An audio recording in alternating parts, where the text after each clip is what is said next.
The Lighthouse at the End of the World, written by Jules Verne. First part. Opening. The sun was going to disappear behind the hills that limited the horizon to the west.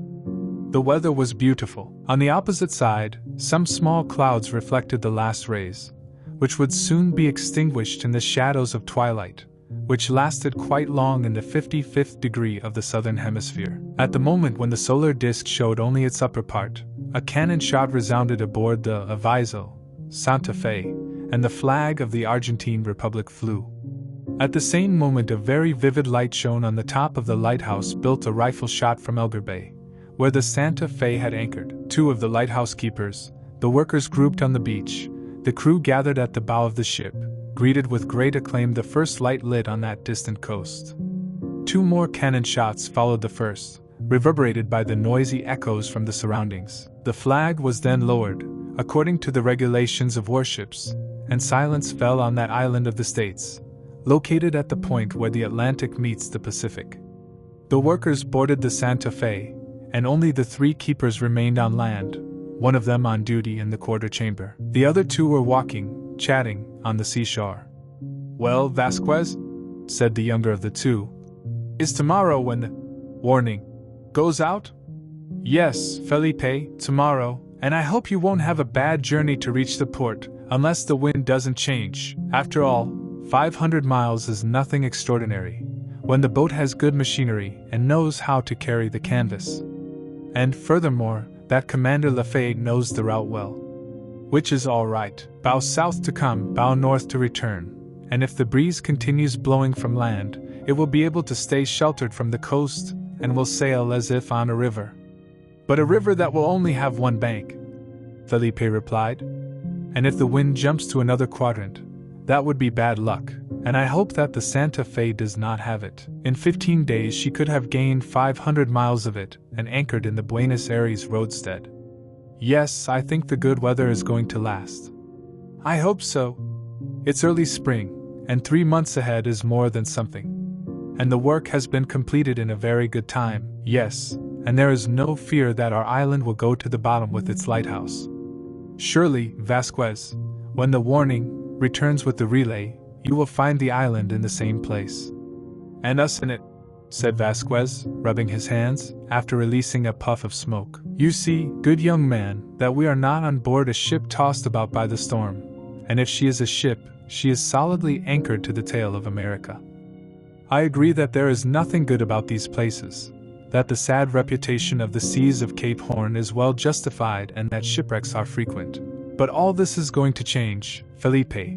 Here you have the island of the States with its lighthouse, which all the hurricanes would not be able to extinguish. The ships will see it in time to rectify their route, and guided by its clarity they will avoid falling on the rocks of Cape San Juan, Diego's Point or Fallows Point, even on the darkest nights. We are in charge of maintaining the fire, and we will maintain it."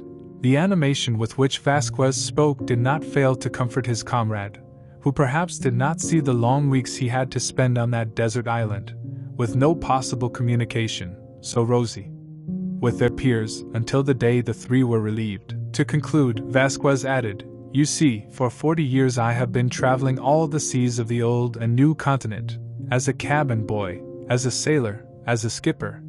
Well, now that retirement age has arrived, I couldn't wish for anything better than to be a lighthouse keeper. And what a lighthouse! The lighthouse at the end of the world. And in truth that name was well justified on that island, far from any inhabited and habitable land." "Say, Felipe," replied Vasquez, shaking the ashes from his pipe. "At what time are you going to relieve Morais?" "At 10. "Good. Then I will relieve you at 2 in the morning and will be on guard until dawn." "Agreed, Vasquez. In the meantime, the best thing to do would be to go to sleep." "To bed, Felipe, to bed." Vasquez and Felipe headed towards the small esplanade in the middle of which the lighthouse stood, and entered inside. The night was quiet. At the moment when dawn broke, Vasquez turned off the light that had been on for 12 hours. Generally weak in the Pacific, especially along the coasts of America and Asia that bathe the vast ocean, the tides are, on the contrary, very strong on the surface of the Atlantic and are felt violently in those distant places. The dawn of that day began at 6 in the morning, and the warning would have certainly been better prepared. But his preparations were not completely completed, and the commander did not plan to leave Elgar Bay until the afternoon mark. The Santa Fe, of the Argentine Navy, was a 200-ton ship, with a force of 160 horses, commanded by a captain and a second, with a 50-man crew. It was intended to guard the coasts, from the mouth of the River Plate to the Le Maire Strait in the Atlantic Ocean. At that time, maritime genius had not yet built fast-moving ships, cruisers, torpedo boats, and others, so the Santa Fe did not exceed 9 miles per hour, sufficient speed for the police on the coasts of Patagonia, frequented only by fishing boats. That year, the Notice had the mission of monitoring the construction of the lighthouse, at the expense of the Argentine government. The personnel and materials necessary for this work, which had just been completed according to the plans of a skilled engineer from Buenos Aires, were transported aboard the Santa Fe. The ship had been anchored in Elgar Bay for some weeks, after having landed provisions for 4 months, and having ensured that the keepers of the new lighthouse would lack nothing until the day of the relief. Commander Lafayette took charge of the workers sent to the island of the States. If unforeseen circumstances had not delayed the completion of the work, the Santa Fe would have been back in the port of Buenos Aires some time ago. During her stay in the bay, her commander had nothing to fear against the winds from the north, south, and west. Only rough seas could have bothered him. But spring had shown itself very clement, and now that summer had already reigned, it was to be expected that only passing storms would occur in the Magellanic landscapes.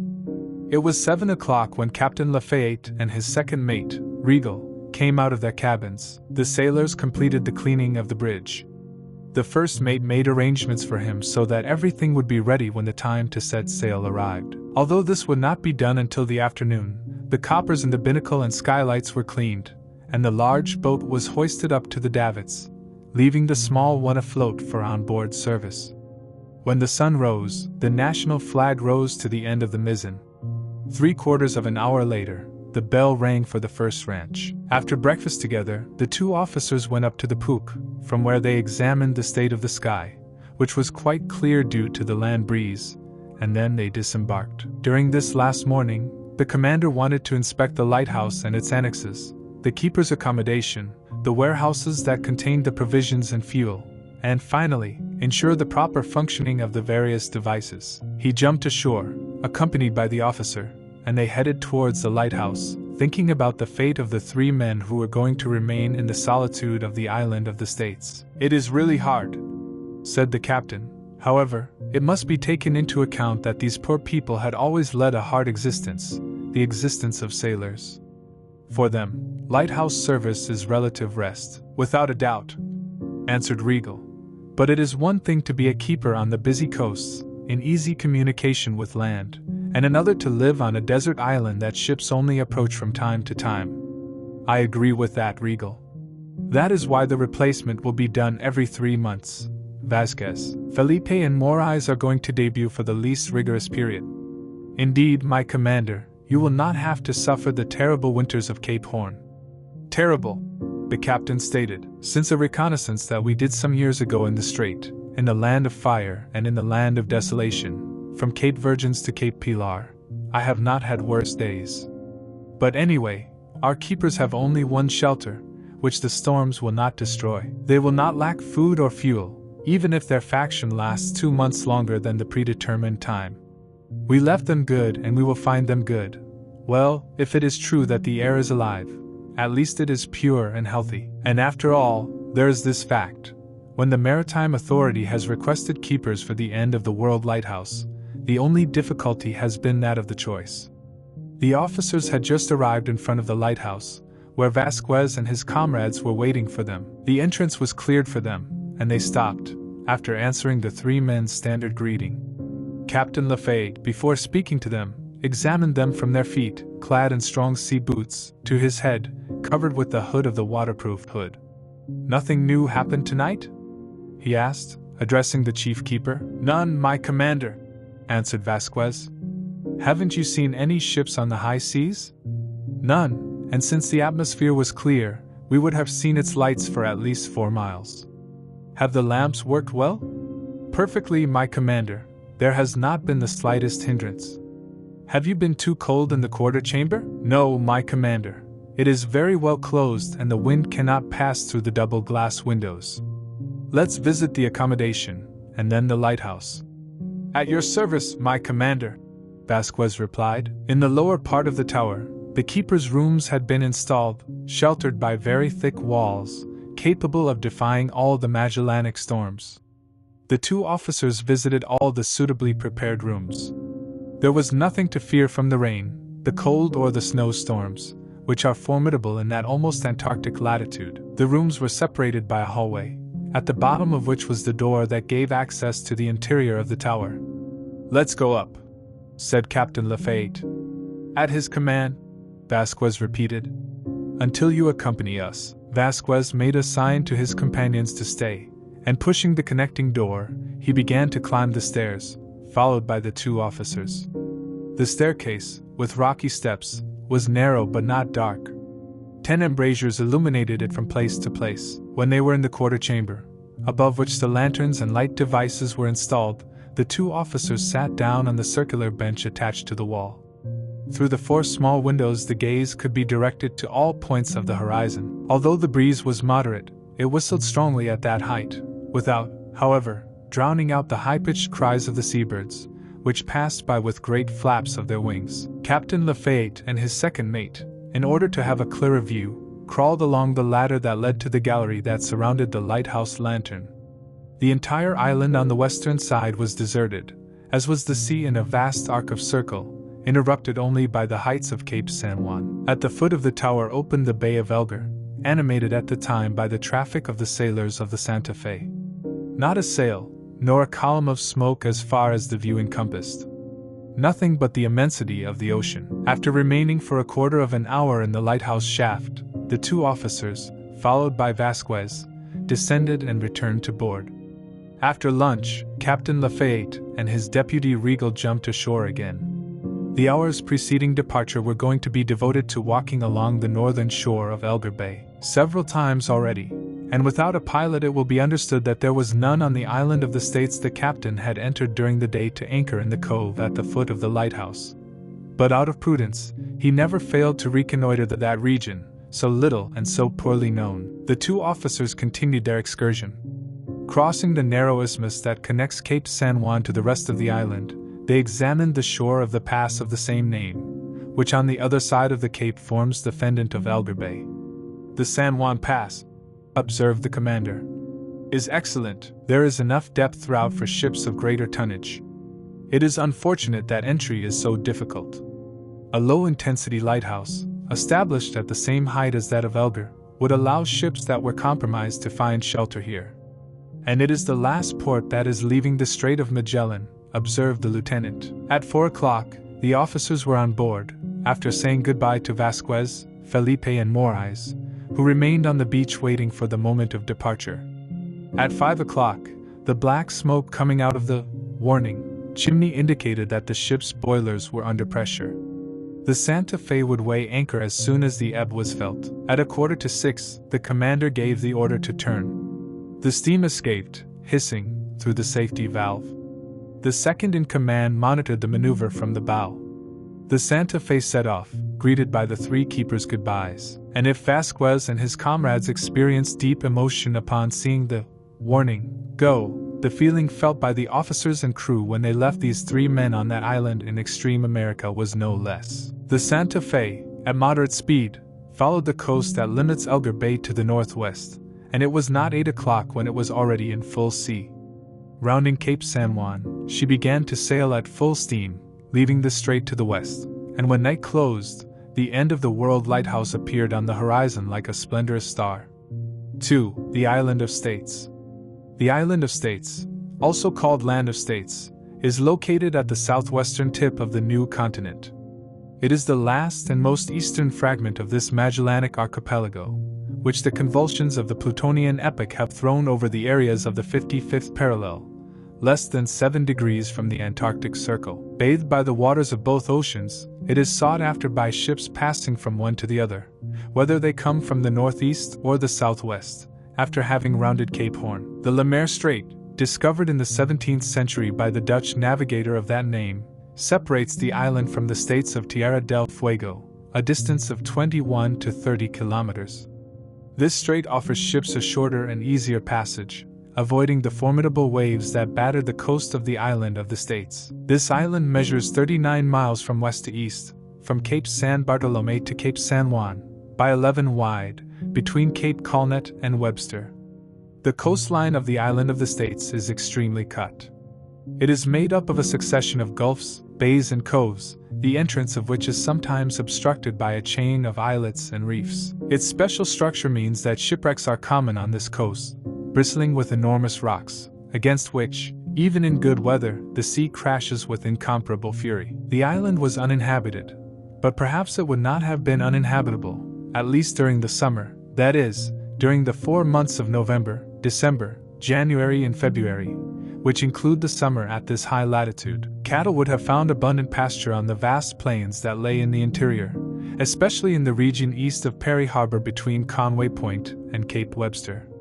When the thick layer of snow has melted under the rays of the Antarctic sun, the grass appears quite green and the soil retains a healthy moisture until winter. Ruminants, made into the existence of the Magellanic regions, could prosper on the island. But in the cold season it would be necessary to remove the cattle to another more lenient region, either in Patagonia or Tierra del Fuego. However, there are some animals that, if they can survive during the winter, it is because they know how to find enough roots under the snow for their food. The monotony of the plain is broken by the occasional stunted tree with ephemeral foliage, more yellow than green. In reality, the surface of these plains and forests does not comprise a quarter of the surface of the island of States. The rest is made up of rock masses, in which quartz predominates, piled up as a result of very old volcanic eruptions, since currently one would search for volcanic craters in this entire area in vain. Towards the center of the island, the extensively developed plains take on the appearance of steppes when, during the 8 months of winter, a uniform layer of snow covers that desolate region. Then, as you move towards the west, the relief of the island becomes accentuated. The rocks on the coast are higher and steeper. There stand tall those colossal peaks, sometimes reaching 3,000 feet above sea level. They are the last rings of the prodigious Andean chain that, from north to south, constitutes the gigantic skeleton of the new continent. In such weather conditions, under the influence of terrible hurricanes, the island's flora is reduced to rare specimens of exotic species. Under the branches of the trees, among the grass of the meadows, some pale flowers show their corollas, now open and now withered. At the foot of the coastal rocks, the naturalist could collect some mosses, and in the shelter of the trees, certain edible but very little nutritious roots. A regular watercourse would be searched in vain throughout the entire surface of the island of the States. But the snow accumulates in thick layers, persists for 8 months, and during the hot season, less cold would be more accurate. It melts in the oblique rays of the sun and maintains permanent humidity. Small lakes are then formed here and there, and the water is preserved until the first frosts. So, at the time when this story begins, liquid masses were falling from the heights surrounding the lighthouse and were going to be lost, seething, in the cove of Elgar Bay and in the San Juan Pass. If the fauna and flora are barely represented on this island, on the other hand, fish abounds along the entire coastline. So despite the serious dangers that boats face when crossing the Lemaire Strait, they occasionally go there to do fruitful fishing. It is worth noting that the Argentine Republic had shown a happy initiative by building the lighthouse at the end of the world, and the nations could be grateful to it. Until then, no light illuminated those places at the entrance of the Strait of Magellan at Cabo de las Virgenes, on the Atlantic, until its exit at Cape Pilar, on the Pacific. The lighthouse on Isla de los Unidos was going to provide incontestable services to navigation. There was no other one at Cape Horn, and the newly inaugurated one was surely going to avoid many catastrophes, ensuring that ships coming from the Pacific would have access to the Lemaire Strait. The Argentine government had, therefore, decided to create the new lighthouse at the bottom of Elgar Bay. After a year of well-directed work, the inauguration had just taken place on December 9, 1859. 150 meters from the small cove where the bay ends, the ground has an elevation of 400 to 500 square meters in extent, and a height of approximately 30 to 40 meters. A living stone wall contains this embankment, this rocky terrace that was to serve as the base for the lighthouse tower. This tower rose in the center, above the annexes, accommodations, and warehouses.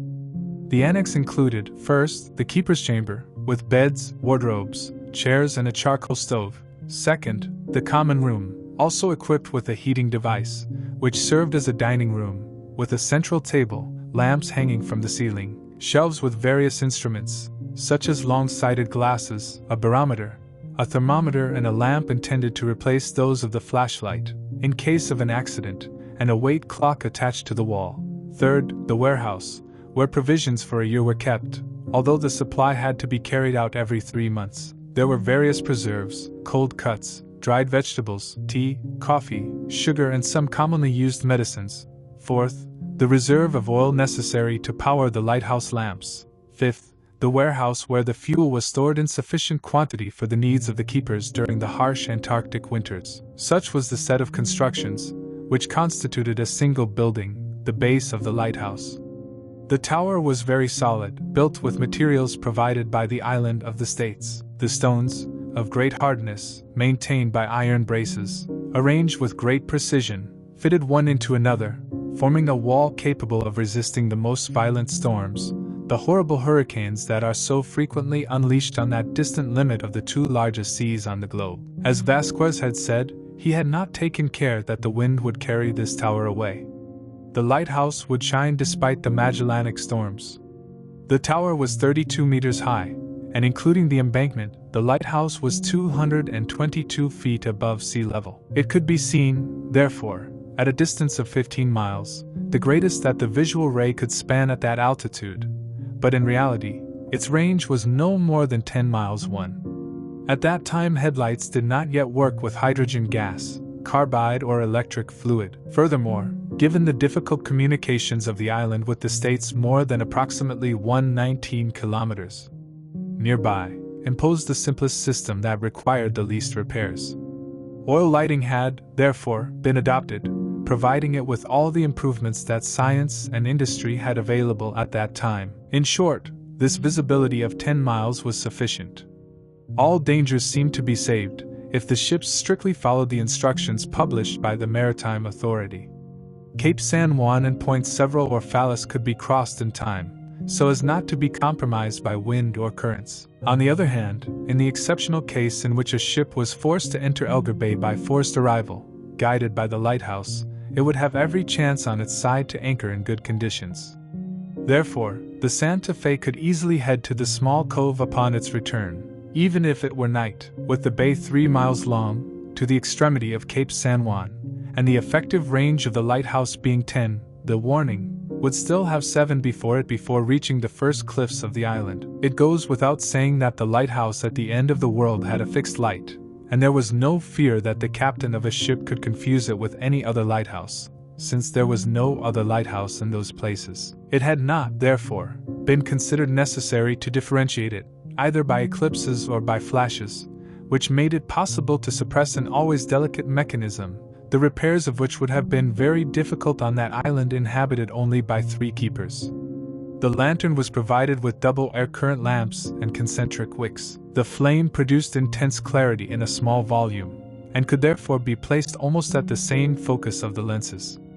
The oil fed them in abundance through a system analogous to that of the J.O. lamp. As for the dioptric device, arranged inside the flashlight, it was made up of stepped lenses with such a profile that they all had the same main focus. In this way, the cylindrical beam of parallel focuses produced behind the lens system was thrown outside in the best visibility conditions. Leaving the island in fairly clear weather, the warning commander was able to verify that the installation and operation of the new lighthouse left nothing to be desired.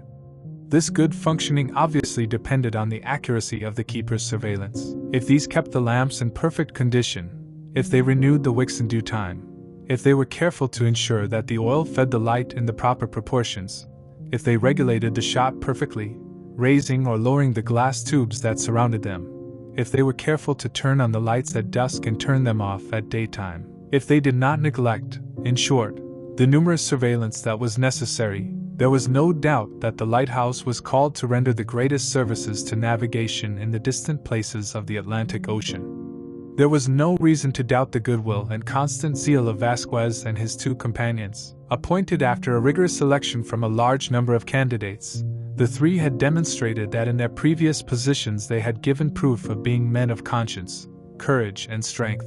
It is useless to repeat that the safety of the three men seemed to be guaranteed, no matter how isolated the island of the States was, 500 miles from Buenos Aires, from where only provisions and aid could be expected. The only living beings that appeared in those places during the summer were harmless fishermen. Once the fishing was finished, the poor people hurried to cross the Strait of Le Maire and magnetize again the coast of Tierra del Fuego, or the islands of the archipelago. Another class of sailors would never have appeared there. These coasts instilled too much fear in seafarers to try for a refuge that they could easily find in other, more accessible points. Despite everything, some precautions had been taken, in anticipation of the arrival of suspicious people in Elgar Bay. The annexes were provided with very solid doors with strong bolts. The windows of the warehouses and lodgings were defended by thick bars, which would not have been possible to force. In addition, Vasquez, Morais, and Felipe possessed carbines, revolvers, and ammunition in abundance. Finally, at the end of the corridor that gave access to the tower, an iron door had been established, impossible to break or dislodge. And as for entering the interior of the lighthouse, through the narrow skylights, it was not plausible to suppose it, and to reach the gallery that surrounded the lantern there was no other way than the chain of the lightning rod. Such were the important works so successfully carried out on the island of the States, at the expense of the Argentine Republic. 3. The Three Tower Keepers. From November to March is when navigation is activated in the Magellanic landscapes. The sea there is always hard, but if nothing calms the immense waves of the two oceans, at least the state of the atmosphere is more equal and the storms more even. Steamboats and sailing ships ventured more safely around Cape Horn at this time. However, the passage of the ships, whether through the Le Maire Strait or through the south of the island of States, would not break the monotony of the eternal hours. They have never been numerous, much less since the development of steam navigation and the improvement of maritime charts have made the Strait of Magellan less dangerous, an easier and shorter route. However, the monotony inherent to existence in lighthouses is not, as a rule, perceptible to keepers. Most of them are former sailors or fishermen, and they do not worry about the days and hours, which they are in the habit of knowing how to occupy. In addition, the service is not limited to ensuring the operation of the lighthouse at night. The surveillance of the surroundings of Elgar Bay had been recommended to Vasquez and his comrades. Visit Cape San Juan every week and observe the coast up to Point Several, without going more than 3 or 4 miles. They had to keep the lighthouse book up to date, and write down in it all kinds of incidents: the passage of sailing and steam ships, their nationality, their name, if possible, the height of the tides, the direction of the wind, the duration of the rains, the frequency of storms, the highs and lows of the barometer, the state of the temperature, and other phenomena that would allow establishing the meteorological chart of these places. Vasquez, Argentine, like his companions Felipe and Morais, had to fulfill the functions of lighthouse keeper chief on the island of the States. He was then 47 years old and was a vigorous man, in perfect health, determined, energetic, familiar with danger, as a sailor who had sailed on all the seas. More than once, he had seen himself within 2 inches of death, from which he was saved thanks to his serenity and courage. They would have chosen him as leader, not only because of his age, but because of his well-tempered character, which inspired absolute confidence. He had left the service of the Argentine Navy, earning the esteem of all his bosses and colleagues. So when he requested this position on the island of States, the maritime authority had no objection to entrusting it to him. Felipe and Morais were 40 and 37 years old, respectively. Vasquez had known them for a long time and had designated them for the election. The first was single, like him. Only Morais was married, without children, and his wife worked in a guest house in the port of Buenos Aires. After 3 months, Vasquez, Felipe and Morais would re-embark on the Santa Fe, which would take 3 other keepers to the island of the States, whom they would replace 3 months later. It would, therefore, be in June, July and August when they would return to providing lighthouse service, that is, in the middle of winter. The second season of the island would be quite painful, but this did not worry them, because Vasquez and his comrades would already be acclimatized and would know how to brave the cold, the storms, and all the rigors of the Antarctic winter with impunity. From the first day, December 10th, a regular service was organized. Every night, the lamps worked under the supervision of one of the keepers, on duty in the fourth chamber, while the other two slept in their rooms. During the day, the devices were cleaned, the wicks were changed, and they were ready to project their powerful rays at sunset. From time to time, complying with the instructions of the service, Vasquez and his comrades crossed the Bay of Elgar to the sea, either on foot or in the boat left at the disposal of the keepers in a small cove, completely sheltered from the east winds, the only ones to fear. It is said that when these excursions were made, one of the keepers was always on duty in the lighthouse gallery. It was advisable to constantly inspect the sea, and this could only be done from the top of the lighthouse, since from the beach, the view was faced with the obstacle of the cliffs, which hid the sea in the west and northwest direction. Hence the obligation of the permanent garrison in the quarter chamber. In the first days of service, no incident worth mentioning occurred. The weather remained good, the temperature quite high. The thermometer showed 10 degrees Celsius above zero. The wind blew from the sea, and was generally nothing more than a pleasant breeze from dawn to dusk. At night it jumped to another quadrant, blowing from the vast plains of Patagonia and Tierra del Fuego.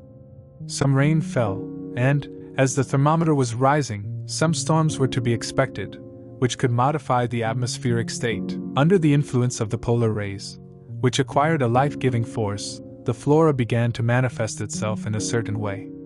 The meadow that surrounded the lighthouse, completely stripped of its blanket of snow, showed its tapestry of pale green. The stream, widely fed by the melting ice, ran overflowing into the bay. The mosses reappeared at the foot of the trees and covered the sides of the rocks. In short, if not spring, this beautiful word has no application here.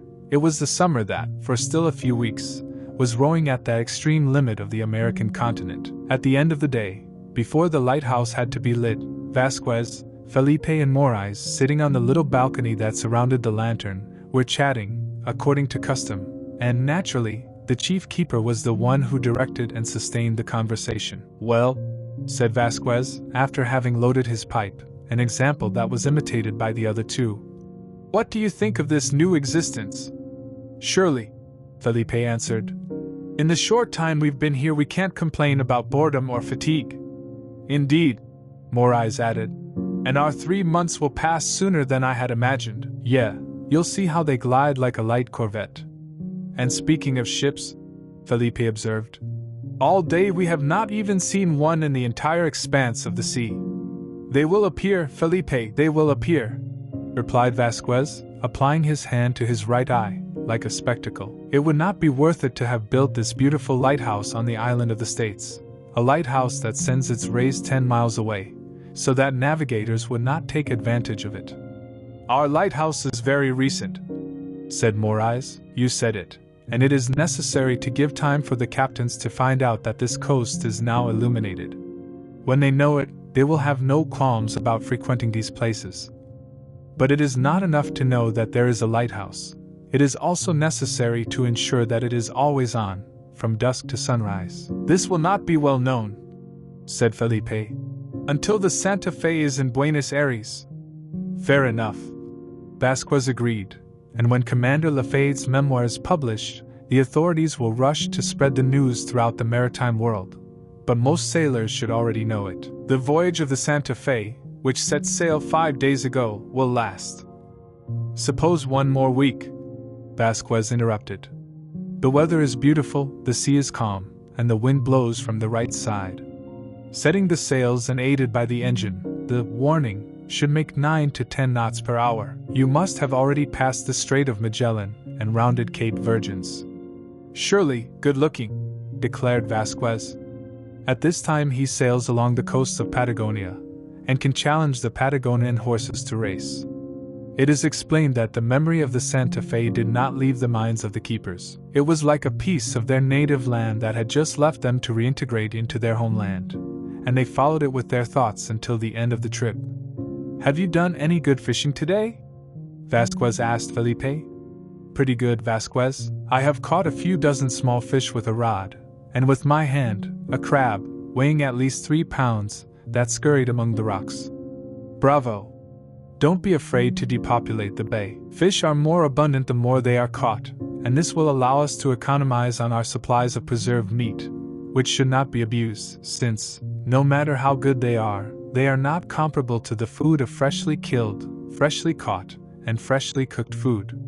And if we hunted a ruminant in the interior of the island, I won't be the one to say that a venison sirloin is something to be disdained, and if the piece is presented, we will try to keep it. But you have to be very careful not to go far away to go hunting for it. The essential thing is to strictly adhere to the instructions and not leave the lighthouse except to observe what is happening in Elgar Bay, or on the high seas, between Cape San Juan and Punta Diegos. However, Morais objected, who loved hunting if a good game were presented within rifle range. If it is within rifle range, at 2 or even 3, I won't say anything. But you already know that the deer is too wild to frequent our society, and I would be very surprised to see a pair of horns in these areas. Indeed, since the work began, no animals had been seen near Elgar Bay. The Santa Fe's second had tried several times to hunt something, but his attempt was fruitless, despite having gone 5 or 6 miles. Of course, there was big game on the island, but it was not within range of the rifles. During the night of December 16th to 17th, while Morais was on guard in the quarter chamber, from 6 to 10, he distinguished a light in an easterly direction, 5 or 6 miles distant. It was evidently a ship's light from the first ship to appear in the island's waters since the establishment of the lighthouse. Morais rightly thought that this would interest his comrades, who had not yet gone to bed, and he went down to warn them. Vasquez and Felipe immediately went up with Morais, and with the long-sighted glass they stationed themselves at the east window. "It's a white light," said Vasquez, "and consequently," Felipe added, "it is not a position light, since it is neither green nor red." The observation was accurate. It was not one of those position lights, placed, according to their color, one on the port side and the other on the starboard side of the ship, and being white, Vasquez expanded, "there is no doubt that it is suspended from the foresail forestay, which indicates a steamer in sight of the island."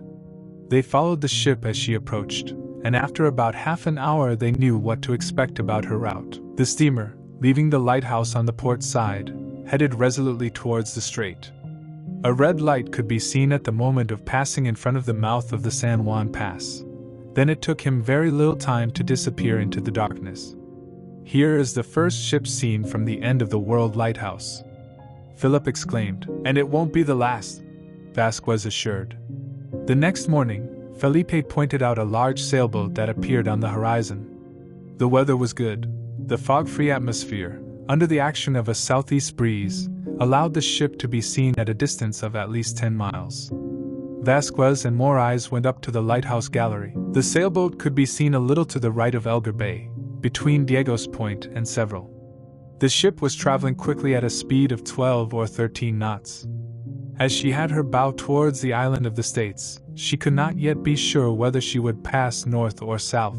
Since seafarers are always interested in these things, Vasquez, Felipe and Morais discussed the case. Finally it was Morais who was right, maintaining that the sailboat was not looking for the entrance to the strait. In fact, when she was no more than 1.5 miles from the coast, he maneuvered in order to round Point Several. She was a large ship, weighing at least 1,800 tons, equipped with 3 masts, and of the type of the then modern ships built in America, with a truly wonderful speed of travel. "Let my glass become an umbrella, if this ship has not left the arsenals of New England," Vasquez chooses. "Maybe he'll send us her number," Morais said. "I would only do her duty," answered the chief keeper. At the moment of preparing to round Point Several, the ship hoisted a series of flags at the end of the mizzen, signals that Vasquez translated by consulting the book deposited in the quarter chamber. It was the Montank, from Boston Harbor, New England, United States of America. The towers responded by raising the Argentine flag to the end of the lightning rod, and they did not stop observing it until it disappeared behind the heights of Cape Webster, on the southern coast of the island. "And now," said Vasquez, "may the Montank have a safe voyage, And may the heavens not catch any storm surge near Cape Horn. For the next few days, the sea remained almost deserted. 2 distant sails barely appeared on the eastern horizon. The ships that passed a dozen miles from the island of the States were surely not trying to approach the coasts of America. In Vasquez's opinion, they must have been whalers heading to fishing sites in the Antarctic. Until December 20th, only meteorological observations had to be recorded. The weather had become variable, with sudden changes in wind.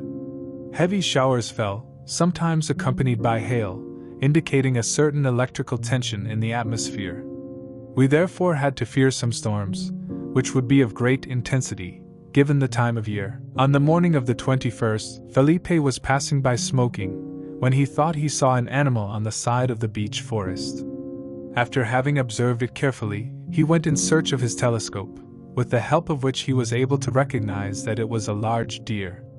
The opportunity presented itself to make a good shot. Vasquez and Morais, whom Felipe warned about the case, left the room.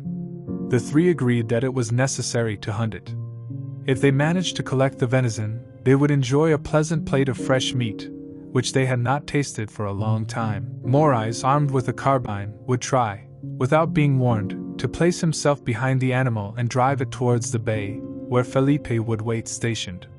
"Be very cautious," said Vasquez. "These animals have very fine eyesight and hearing. As soon as he sees Morais, he will take Villadigos. If so, let him run, because you don't have to walk away. Is he understood?" "Understood," Morais replied. Vasquez and Felipe took a position, and with the telescope they were able to verify that the deer had not moved from the place where it appeared.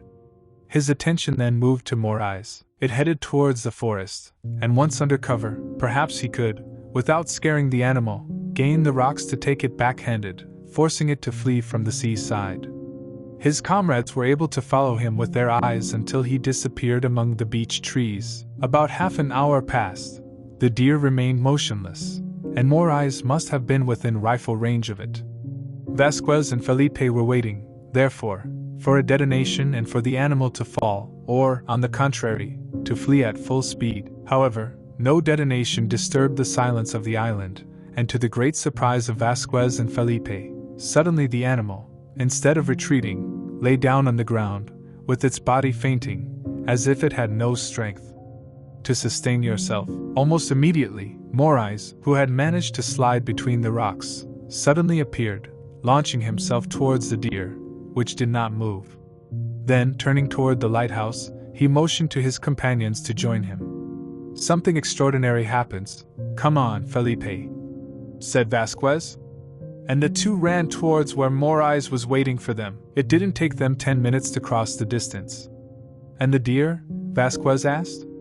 "Here it is," Morais answered, showing the beast lying at his feet. "Is dead?" Philippe asked. "Dead," Morais replied. "Of old age, surely." "No, as a result of an injury." "Injured? Injured of what?" "From a bullet in the side." "A bullet?" Vasquez exclaimed, nothing more certain. "After being wounded he crawled here, where he fell dead." "So there are hunters on the island?" Vasquez murmured. Motionless and thoughtful, he looked around him. For the Kongre gang. If Vasquez, Felipe and Morais had moved to the western end of the island of the States, they would have been able to see how much this coastline differed from the one that extended between Cape San Juan and Point Several. There were nothing but rocks, rising up to 200 feet high, most of them sheared and extending under deep waters, incessantly churned by violent undertows, even in calm weather. In front of these arid rocks, in whose interstices thousands of seabirds nested, stood out a good number of reefs, which extended up to 2 miles out to sea. Between them were narrow channels with passages that were only practicable for very shallow draft boats. There was no shortage of large cavernous holes, deep and dry, dark grottos, with very narrow entrances, the interior of which was not ventilated by the gusts or swept by the waves, not even in the fearful time of the equinox. To reach the central plateau of the island on that side, it would have been necessary to cross slopes more than 900 meters high, and the distance would not be less than 15 miles. In short, the wild, desolate character was more accentuated on this side than on the opposite coast, where Elgar Bay opened. Although the west of the island of the States was protected against the northwest winds by the heights of Tierra del Fuego and the Magellanic Archipelago, the sea raged with as much fury as at Cape San Juan, Diego's Point, and several. So, if a lighthouse had been established on the Atlantic side, another one on the Pacific side was no less necessary for ships searching for the Lemaire Strait, after rounding Cape Horn. Perhaps the Chilean government was already thinking about following the example of the Argentine Republic. In any case, if work had begun at the same time at both ends of the island of the States, the situation of a band of rogues that had taken refuge in the vicinity of Cape San Bartolome would have been compromised. Some years before, these evildoers had settled at the entrance to Elgar Bay, discovering a deep cavern hidden in the cliff. This cavern offered them a safe haven, and from then on no ship that stopped at the island of the States could be considered safe. These men, a dozen in all, were led by an individual named Kongre, to whom a certain Carcanti served as second. All this scum was originally from the south. 5 of them came from Argentina or Chile. The others, recruited by Kongre, had only had to cross the Strait of Lemaire to complete the band on that island, which they already knew from having fished in its waters during the summer. It was known that Carcanti was Chilean, but it would have been very difficult to specify in which city or village of the Republic he had been born and to which family he belonged. 35 to 40 years old, of medium height, rather thin, but all nerves and muscles, and therefore, extremely vigorous, with a devious character and a perverse soul, he would never have backed down from a robbery or a crime to perpetrate. Nothing was known about the chief. He had never said what his nationality was. Was his name really Kongre? It was not known either.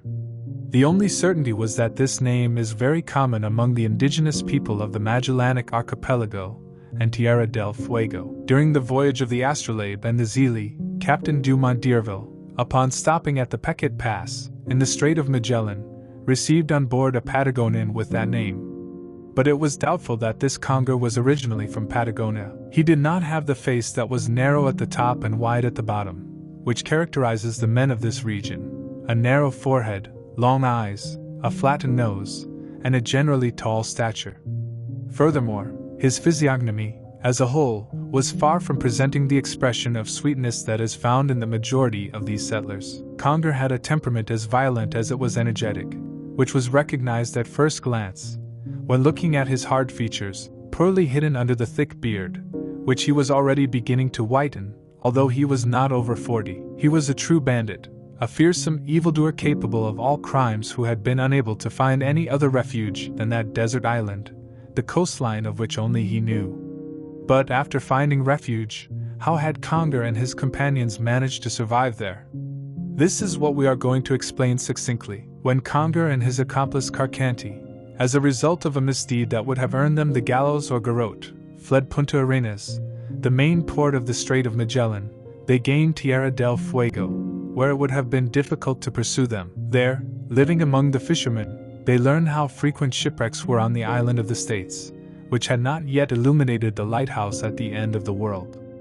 There was no doubt that those places must be full of remains of shipwrecked ships, some of which must have been of great value. Kongre and Carcanti then conceived the idea of organizing a band of scrap collectors, with 2 or 3 bandits of their ilk, to which would be added a few fishermen, who were not worth more than them.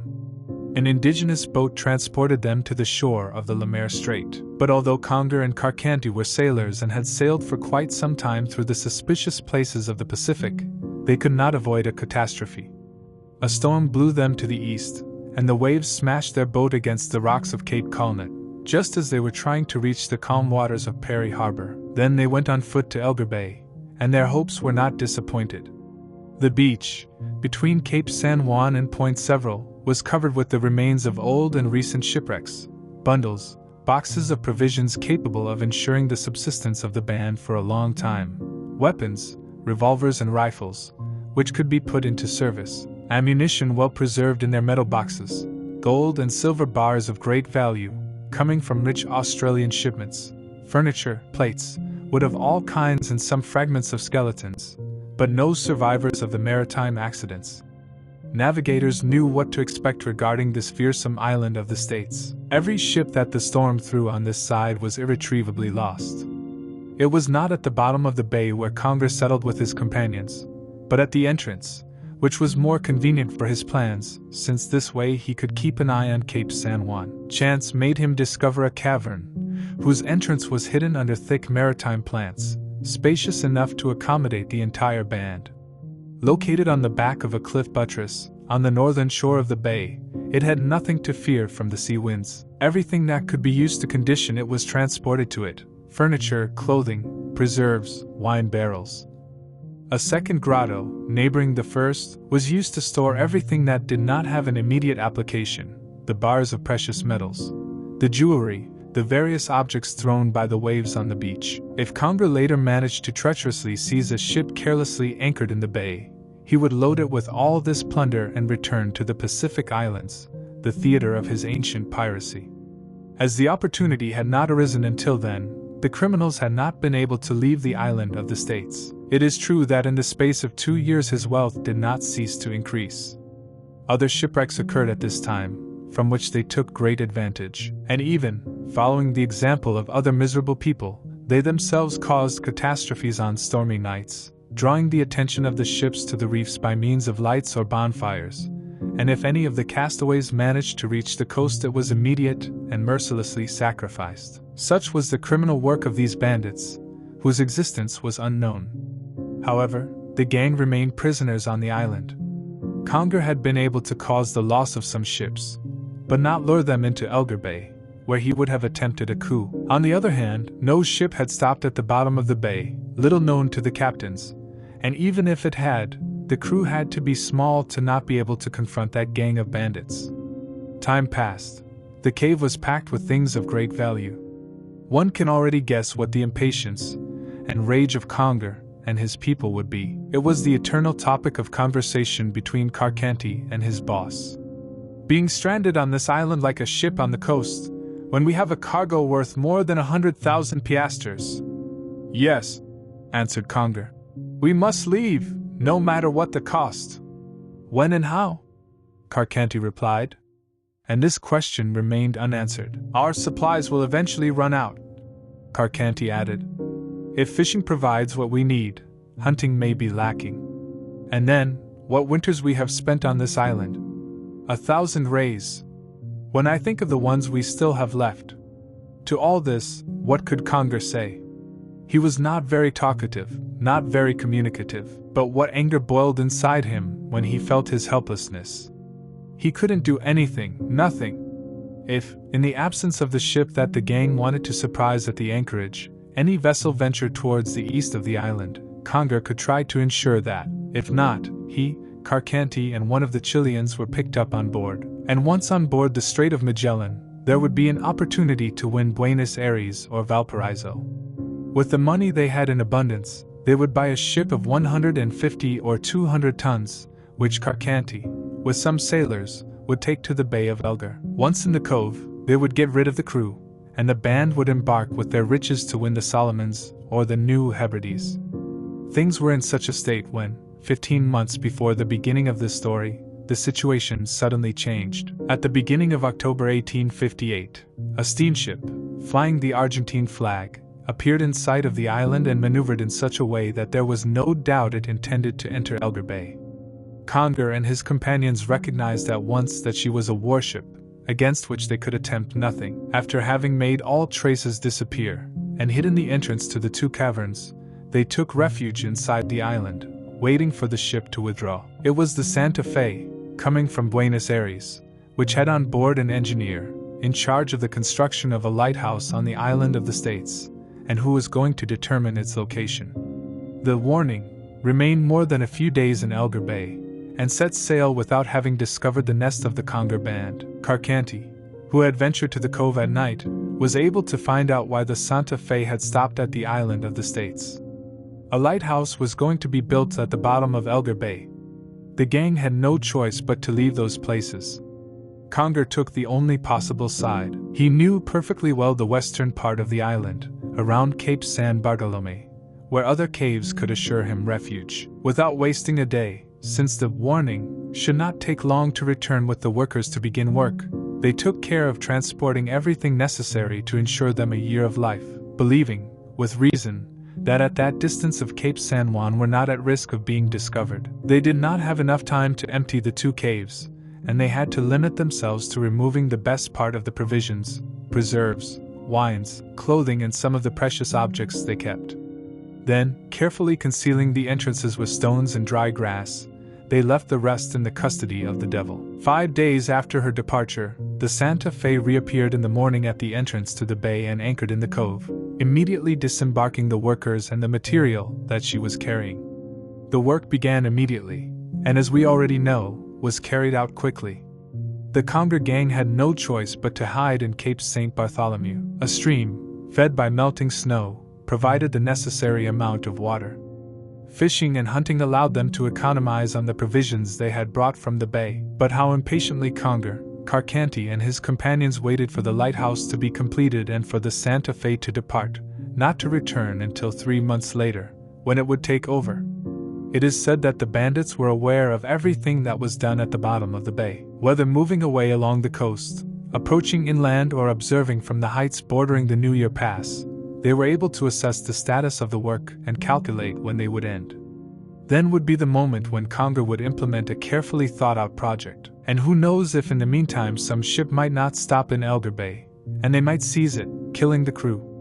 As for a possible excursion to the island by the notice officers, Kongre did not believe there was anything to worry about. No one would try, at least at that time, to venture to the surroundings of Cape Gomez, through the arid plains and the almost impassable places of the mountainous part, which could not be crossed except at the cost of great fatigue. It is true that perhaps the commander of the Warning wanted to go around the island, but it was inadmissible that he decided to disembark on the coast, bristling with reefs, and in any case, the band would take measures to avoid being discovered. This eventuality did not take place, and the month of December arrived, during which the lighthouse would be permanently installed. The keepers were going to be left alone, and Kongre would know it from the first flashes that the lighthouse cast in the darkness. During the last weeks, one of the gang was placed at night for observation at a height, from which the light of the lighthouse could be seen at a distance of 7 or 8 miles, with orders to communicate as quickly as possible that had been turned on. Carcanti was precisely the one who brought the news to Cape San Bartolome on the night of December 9th to 10th. "Yes," exclaimed the bandit as he joined Kongre in the cave. "The devil has just lit that damned beacon that hell extinguishes." "No, we don't need it," Kongre replied, extending his threatening hand toward the east. A few days passed, and at the beginning of the following week Carcanti, who was hunting around Perry Harbor, wounded a deer. As is already known, the animal fled wounded, and fell in the place where more eyes found it. From that day on, Vasquez and his comrades, convinced that they were not the only inhabitants of the island, monitored the surroundings of Elgar Bay more carefully. The time came when Kongre decided to leave his burrow to move to Cape San Juan. They decided to leave the material in the cave, without taking more provisions than what was necessary for 3 or 4 days of march, since they had the provisions from the lighthouse. It was December 22nd. At dawn, and along a path in the interior of the island, through its mountainous part, they would travel a third of the distance during the first day. At the end of this stage, they would stop in the shelter of trees or in some irregularity of the terrain. After this rest, in the following morning, Kongre and his band would undertake a second stage, approximately the same as the day before, and in a third they would be able to reach Elgar Bay. Kongre assumed that there would be only 2 keepers to serve the lighthouse, when there were 3, as we already know. But the difference mattered little. Vasquez, Morais and Felipe could not repel the attack of the entire gang, whose existence they did not suspect. They would surprise them at night, and they would soon give a good account of them. Kongre would, therefore, be the owner of the lighthouse, and then they would dedicate themselves to transporting again all the material they took from the cave in Elgar Bay.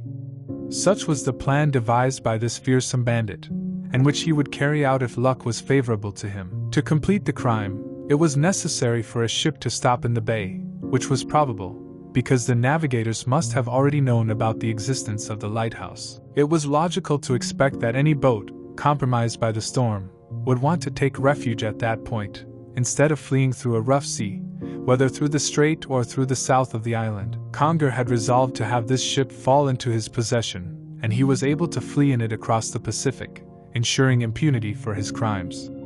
But all this had to happen before the warning was back in the relay. If by that time they had not managed to leave the island, they would be forced again to take refuge in Cape San Bartolome, and then circumstances would change radically. When Commander Lafayette learned of the disappearance of the three keepers, he would have no doubt that they had been victims of a murder or a kidnapping, and he would organize a raid across the entire island, searching every corner. How then to escape persecution, and how to survive if the situation dragged on.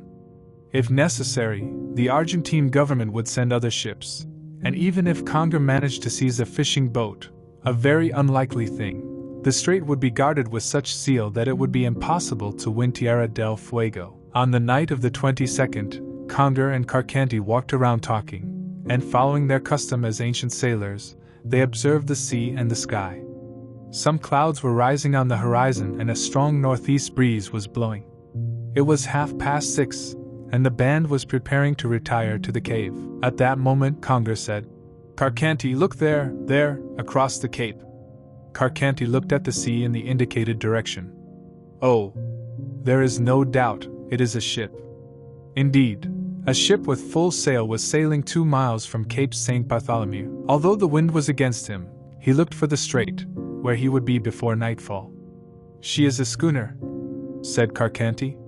"Yes, a schooner of 150 to 200 tons, Kongre added. The entire band had gathered at the end of the cape. It was not the first time that a ship appeared at such a short distance from the island of the States. The bandits proposed causing one more shipwreck. "No," answered Kongre. "It is not advisable for this schooner to be lost. Let us try to seize it. The current and the wind are contrary to it. The night is going to be like a wolf's mouth. It will be impossible for him to hit the strait. Tomorrow we will still have it in sight, and we will see what we should do." An hour later, the ship disappeared in the middle of deep darkness, without any light denouncing her presence. During the night the wind jumped to the southwest. At daybreak, when Kongre and his companions went down to the beach, they saw the schooner aground on the reefs of Cape San Bartolome. 5. The Mal Skulhan. Surely these wretches were not slandered by throwing the name of pirates in their faces. They must have led this criminal existence in the areas of the Solomons and the New Hebrides, where ships were still frequently attacked at that time, and without a doubt, as a result of the raid organized against the pirates by the United Kingdom, France and America in this part of the Pacific Ocean, our bandits had to take refuge in the Magellan Archipelago, then on the island of the States, where they dedicated themselves to collect wreckage. 5 or 6 of Kongre and Carcanti's companions had also sailed as fishermen and sailors on merchant ships and were accustomed to sea life. The others would complement the crew, if the gang managed to take over the schooner. This schooner, judging by its hull and masts, could not have weighed more than 150 to 160 tons. A gust from the west had thrown her during the night on a sandbank strewn with rocks, against which she could have crashed. But it didn't look like her helmet had suffered much. Leaning over to port, she revealed her starboard side towards the sea. Her rigging was intact, the mizzen mast, the mainmast, the bowsprit and the sails. The day before, in the afternoon, when the schooner was spotted, she was fighting against a fairly strong northeast wind, trying to gain entry to the Le Maire Strait. At the moment Kongre and her companions lost sight of her in the darkness, the breeze showed a tendency to fall, and soon it was insufficient to ensure an appreciable speed for a sailing ship. Suddenly, with the abruptness typical of these places, the wind had changed, and the schooner was propelled against the sandbank. The captain and crew, seeing that the current was carrying the schooner against a dangerous coast, bristling with reefs, had launched a boat into the water, believing that if they remained on board, they would all perish, because the schooner was going to irrevocably break up against the rocks.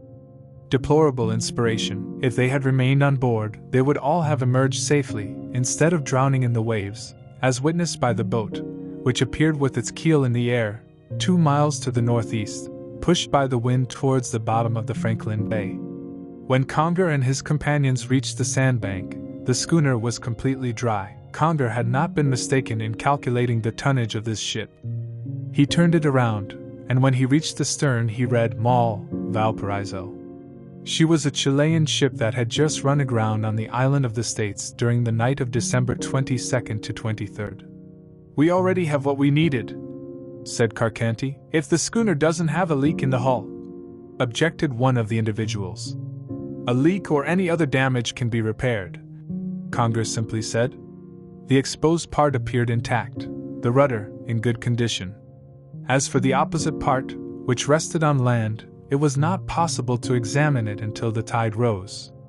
"On board," Kongre said. The inclination of the boat made it easy to climb from the port side.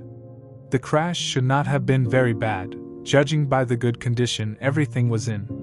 Kongre's first care was to search the captain's cabin, and seizing the ship's papers, he returned with them in search of Carcanti. From them they saw that the schooner Mal, from the port of Valparaiso, Chile, was 157 tons, that the captain's name was Palha, that she had a 6-man crew, and that she had set sail on November 23rd for the Falkland Islands. After having rounded Cape Horn without accident, the Mal was preparing to enter the Strait of Le Maire, when she got lost on the reefs of the island of the States. Neither Captain Palha nor any of his men had been able to save themselves, since they had no other refuge than Cape San Bartolome, and no one had appeared by land. The schooner had no cargo, but the important thing was that Kongre had a ship at his disposal to leave the island with all its sinister loot.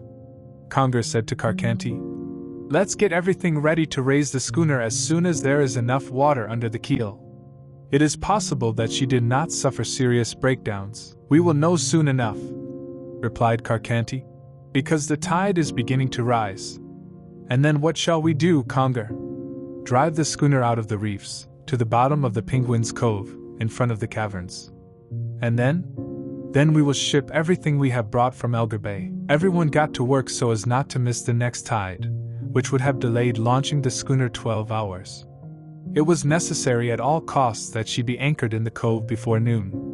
There she would be relatively safe, if the weather continued calm. First Kongre, helped by his men, placed the anchor outside the ship, giving the full extension of the chain.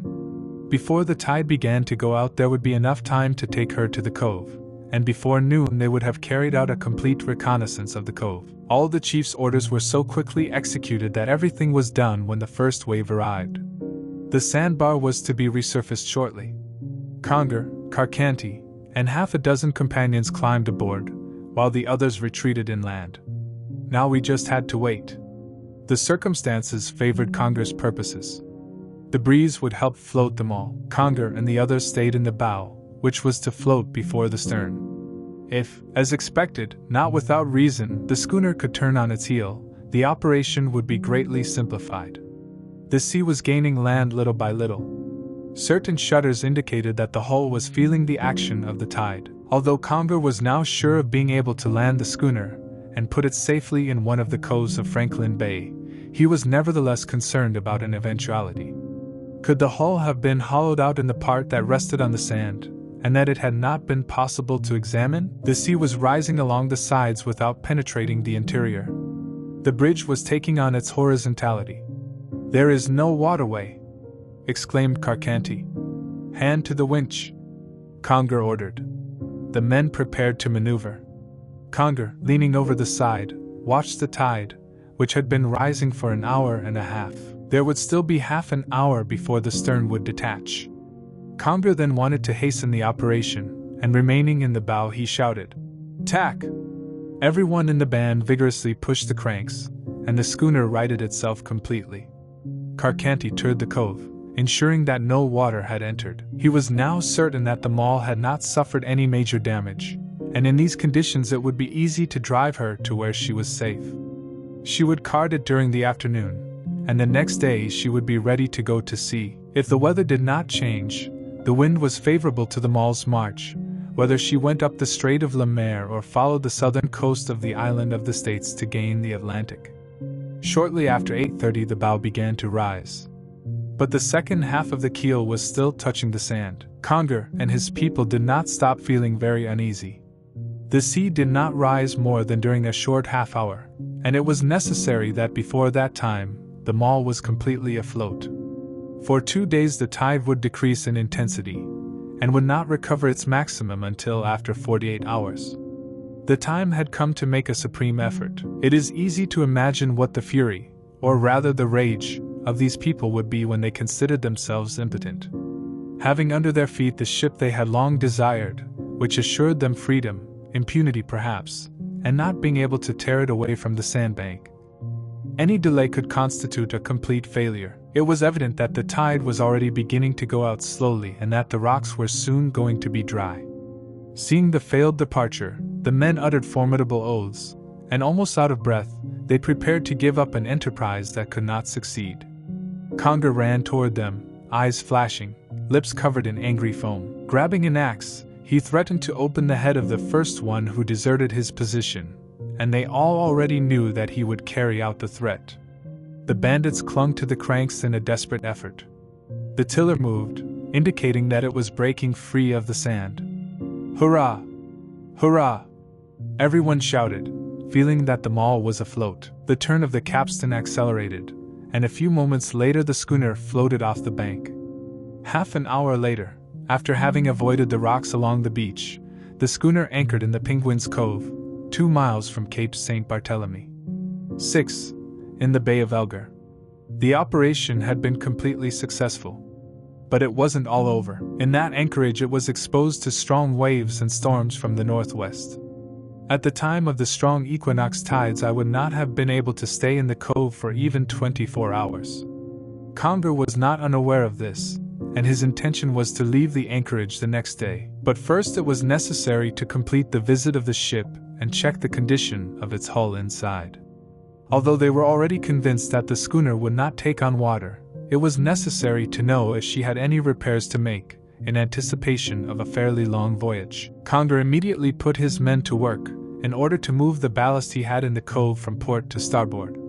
It was not necessary to disembark it, which shortened the time and fatigue, especially the time, which was what mattered in the unsafe situation in which the maul found itself. The old iron that constituted the ballast was first transported from bow to stern so that the hold could be properly examined.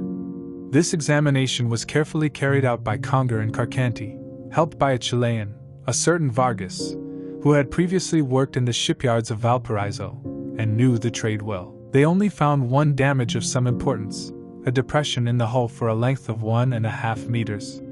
This dent must have come from a collision with some rock, before the schooner ran aground on the sandbank.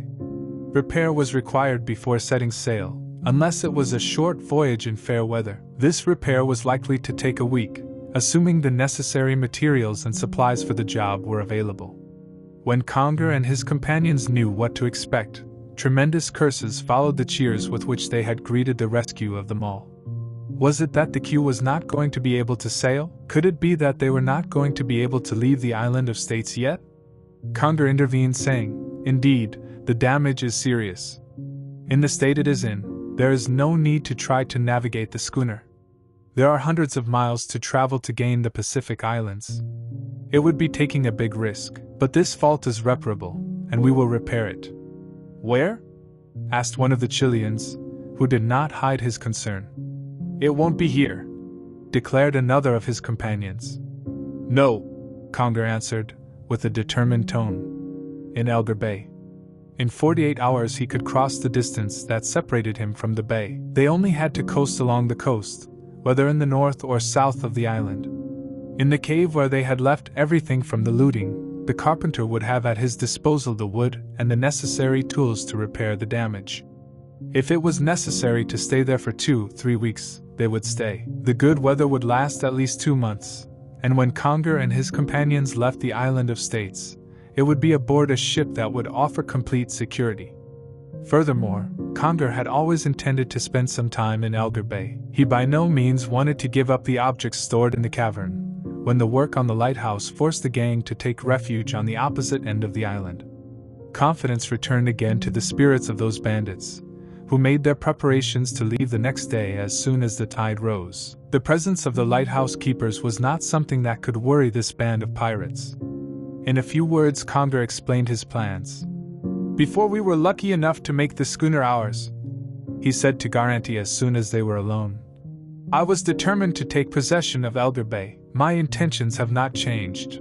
Only, instead of arriving through the interior of the island, avoiding being warned, we will arrive by sea openly.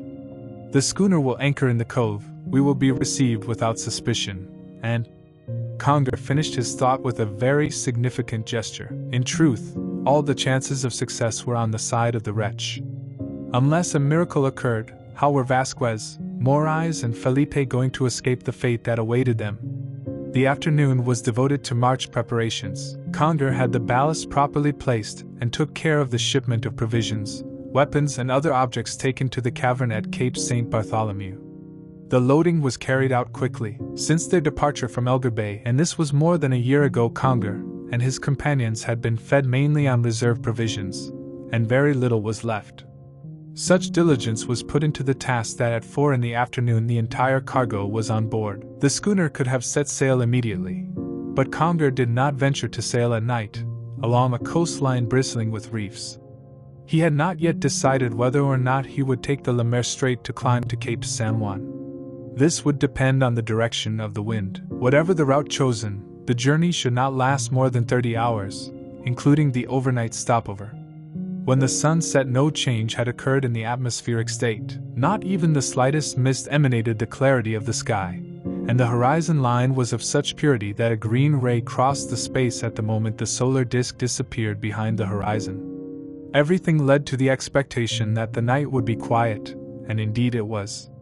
Most of the men spent it on board, some on deck, others in the hold. Kongre occupied Captain Paleha's cabin, and Garanti, the second. Several times they went up to the bridge to observe the sea and the sky, to convince themselves that Maule was not in any risk and that nothing would delay their departure. The sunrise was truly superb. At that latitude you rarely see the sun rise above such a clear horizon. Kongre embarked in the boat to the end of the cape. There, from the top of a rock, he observes a vast space of the sea.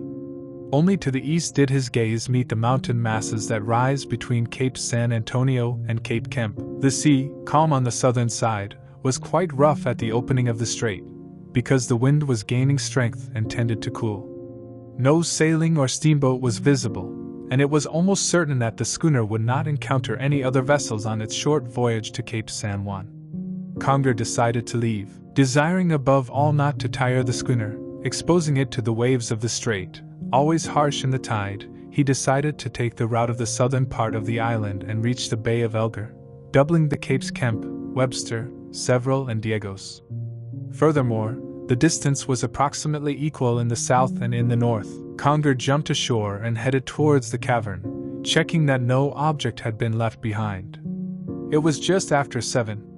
The ebb, which was already beginning, favored the exit of the cove. Kongre had the helm, while Garanti kept watch in the bow, and the departure was carried out without the slightest hitch. The bandits soon realized that the ship was sailing perfectly. Surely there would be no risk in venturing into the seas of the Pacific, after leaving the last islands of the Magellanic archipelago behind. Perhaps Elgar Bay could have been reached at nightfall, but Kongre preferred to stop at some point before the sun had disappeared behind the horizon. He did not force the canvas, therefore, and contented himself with sailing at an average of 5 or 6 miles per hour. During the first day, the Maule did not find any boat, and night was about to fall when she dropped anchor east of Cape Webster, having completed nearly half of her voyage. There were huge rocks piled up and the highest cliffs on the island rose. The schooner anchored a cable from the coast, in a cove covered by the point. A ship would not have been safer in a port. If the wind had blown from the south, the Maule would have been more exposed in this place, where the sea is as violent as at Cape Horn when agitated by polar storms. But the weather seemed to hold with a northeasterly breeze, and luck continued to favor Kongre's projects and his own. The night of December 25th to 26th was the quietest. The wind, which had fallen around 10 o'clock, rose at 4 in the morning. From the first hours of dawn, Kongre made his preparations to set sail. The sail was restored, the winch picked up the anchor, and the Maule got underway. Cape Webster extends 4 or 5 miles into the sea, from north to south. The schooner therefore had to go up to find the coast, which extends eastwards to Point Several, for a length of about 20 miles. La Maule resumed her march in the same conditions as the day before, as soon as she found calm waters sheltered by the high cliffs of the coast. And what a frightful coast! Not a cove that was approachable, nor a sandbank on which it was possible to set foot. Those unapproachable massifs, rocky and blackish, were like the monstrous parapet that the island of the States opposed to the terrible waves coming from the Antarctic landscapes. The schooner was gliding under half sail, less than 3 miles from the coast. Kongre did not know this coast, fearing, rightly, to approach too close. Around 10 in the morning, upon reaching Blossom Bay, he could not, however, completely avoid the waves. The wind raised some waves in the sea, which the Maul, moaning, received across. Kongre took the helm and stuck to the wind as much as possible. At 4 in the afternoon, the coast showed its full development until Cape San Juan. At the same time, behind Diego's Point the tower of the end of the world lighthouse appeared, which Kongre saw for the first time. With the long-sighted glass, found in Captain Paleha's cabin, he was able to distinguish one of the keepers, who was observing the sea from the lighthouse gallery. Since there was no doubt that the Maul had at least 3 hours of light, she would enter the anchorage before nightfall. It mattered little to Kongre that the schooner was seen from the lighthouse. This did not modify his projects in any way. When the Maul was 2 miles from the bay, one of the crew members who had gone down to the hold came up saying that the ship was taking on water. Indeed, the hull had opened on the part damaged by the impact against the rock, but only in a length of a few inches. In short, that breakdown was of no importance. Once the ballast was removed, Vargas easily managed to block the waterway with a tow plug. This was further proof that it had to be carefully repaired. In the state he was in, he could not have braved the seas of the Pacific without running the risk of certain loss. It was about 6 o'clock when the Maul found itself at the entrance to Elder Bay, 1.5 miles away. A few moments later, a beam of light rays was projected over the sea. The Taro had just been lit, and the first ship, the march of which was to light through that bay, was a Chilean schooner, which had fallen into the hands of a band of pirates. It was already 7 o'clock, and the sun was setting behind the high peaks of the island of the States, when the Maul left Cape San Juan to starboard. The bay opened before her. Kongre and Carcanti, as they passed in front of the caverns, were able to make sure that their entrance holes had not been discovered under the accumulation of stones and brushwood that obstructed them. They found, therefore, the product of their plunder in the same state as they left it. "This is going well," said Carcanti to Kongre, near whom he stood in the bow. "And then it will be better," Kongre replied. Felipe and Morais prepared the boat to go aboard the schooner. Vasquez was on duty in the fourth chamber. At the moment they dropped anchor, Morais and Felipe set out on the bridge of the schooner. Immediately, at a signal from Kongre, the former received an axe blow to the head. Simultaneously, 2 revolver bullets shot down Felipe next to his comrade. In a moment the two had fallen and could not get up. Through one of the windows of the chamber, Vasquez had heard the shots and seen the tragic end of his comrades. He already knew the fate that awaited him if he fell into the power of those criminals. There was nothing to expect from these murderers. Poor Felipe, poor Morais. He had been able to do nothing to save them.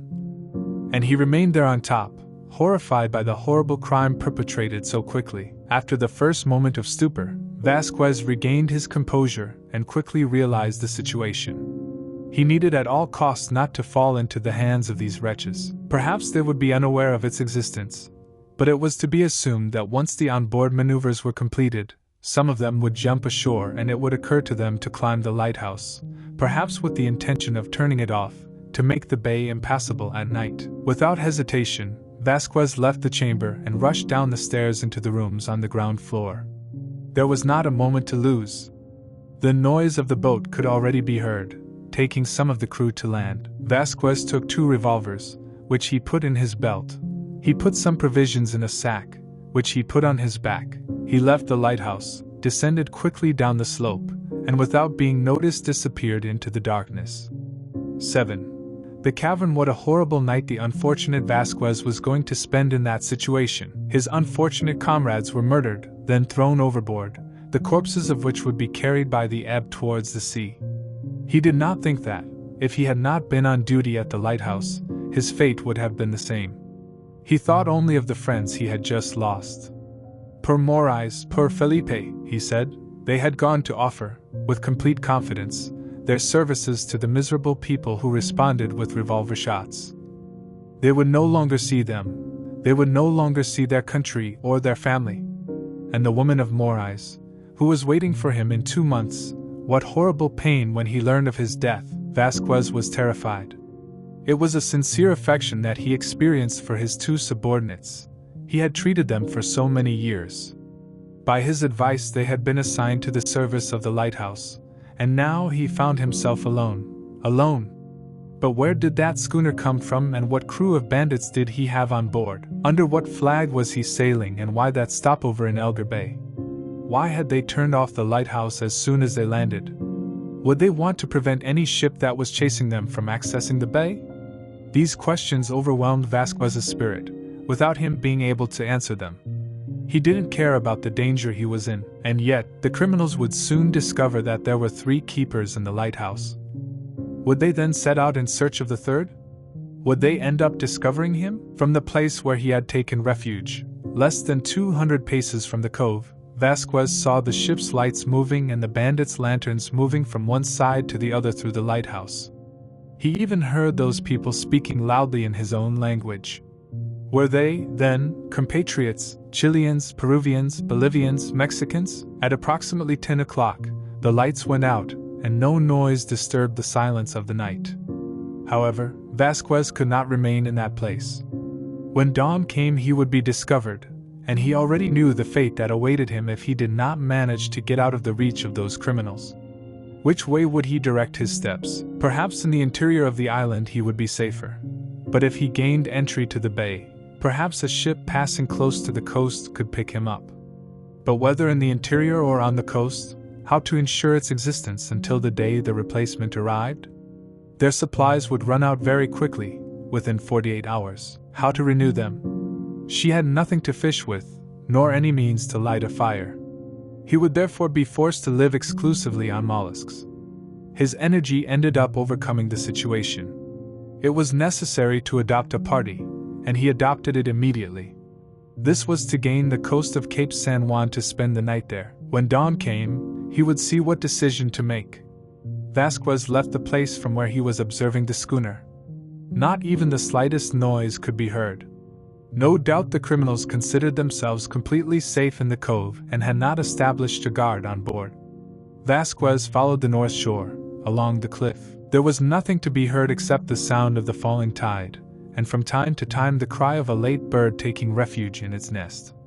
It was 11 o'clock when Vasquez stopped at the end of the cape. There, on the beach, he found no shelter other than a narrow hollow, where he remained until dawn. Before the sun had illuminated the horizon, Vasquez descended to the shore and looked to see if anyone was coming from the lighthouse side. The entire coastline was deserted. No boat was shown, although the crew of the mall had 2 at their disposal, the schooner's boat and the shallop used to serve the lighthouse. No ship appeared on the high seas. Vasquez thought how dangerous navigation would be in those places, now that the lighthouse was not working. The ships would not be able to fix their position. In the hope of the light of the lighthouse they would head west in complete tranquility, without suspecting the risk of crashing on the terrible coast between Cape San Juan and Point Several. "Those wretches have turned off the lighthouse," exclaimed Vasquez, "and since it is in their interest that it does not light, they will surely not turn it on again." The extinction of the lighthouse was, in fact, a very serious circumstance, and tended to cause accidents, of which criminals could still take advantage during their stopover. Vasquez, sitting on a rock, reflected on everything that had happened the day before. He also looked to see if the current carried away the bodies of his unfortunate comrades. No, the ebb had already done its work, and the poor bodies were already sleeping their eternal sleep in the depths of the sea. The situation was presented to him in all its frightful reality. What could he do? Nothing. Nothing more than waiting for the return of the Santa Fe. But there were still 2 long months before the notice would be presented at the entrance to the bay. Even admitting that Vasquez managed to escape the criminals' investigations, how was he going to provide for his subsistence? She could find a coat anywhere, since the summer would last until the relief season. But if it had been in the middle of winter, Vasquez would not have been able to resist the rigors of the temperature, which dropped the thermometer to 30 and 40 degrees below zero. He would have died of cold rather than hunger. Vasquez immediately set out in search of shelter. The pirates surely already knew that there were 3 keepers of the lighthouse, and there was no doubt that they would try to seize the one who had escaped them at all costs, and it would not take long for them to search for him around Cape San Juan. Vasquez was absolutely master of himself. Despair had failed to take hold of his well-tempered character. After some research, he managed to discover a narrow concavity near the angle that the cliff formed on the beach of Cape San Juan. Fine sand covered the ground, which was out of reach of the highest tides and did not directly receive the blow of the air. Vasquez entered this cavity, where he deposited the objects that he had been able to take with him and the few provisions contained in the bag. A stream, fed by the melting snow, provided him with the water he needed to quench his thirst. Vasquez ate a little to replenish his strength, and when he was preparing to go out to observe, he heard a noise at a short distance. "It's them," he said to himself, moving closer to the wall so that he could see without being seen. He looked in the direction of the bay. A boat, manned by 4 men, was descending toward him. 2 rowed in the bow. The other 2, one of whom had the helm, were aft. It was the schooner's boat, and not the lighthouse's boat. What are they coming to do? Vasquez asked himself. Will they be looking for me? These wretches already know the bay, and it is not the first time they have set foot on the island. It is not to visit the coast that they come here. What object do they propose, if not to seize me? Vasquez observed those men. In his opinion, the one who steered the boat, the oldest of the 4, should be the boss, the captain of the schooner. He would not have been able to ascertain what his nationality was, but to Juzgar, because of his type, it seemed that he belonged to the Spanish race from South America. At this moment, the boat was almost at the entrance of the bay, 100 paces from the anfractuosity where Vasquez was hiding, who did not lose sight of him. The leader made a sign, and the strong men stopped, at the same time that a deft blow of the bar brought the boat to shore. The 4 men immediately disembarked, and one of them inserted the grapnel into the sand. And then here is the conversation that reached Vasquez's ear. Is it here? Yes, there is the cave, 20 steps before turning around the point. It's lucky these lighthouse people didn't discover it, nor any of those who have worked for 15 months on the construction of the lighthouse. They were too busy to be investigating. And then the opening is so hidden, it would have been very difficult to find it. Come on, said the chief. He and 2 of his companions climbed obliquely across the beach to the foot of the cliff. From his hiding place, Vasquez followed his every movement, straining his ears so as not to miss a word. The sand of the beach crunched under his feet, but soon the sound of footsteps ceased and Vasquez saw nothing but a man coming and going near the boat. So there is some cave around here, Vasquez said to himself. He no longer had any doubt that the schooner had on board a band of pirates, established on the island of the States before the strikes.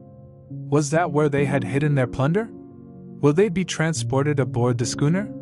Suddenly the thought struck him that there were provisions there in reserve, of which he could take advantage. This was like a ray of hope.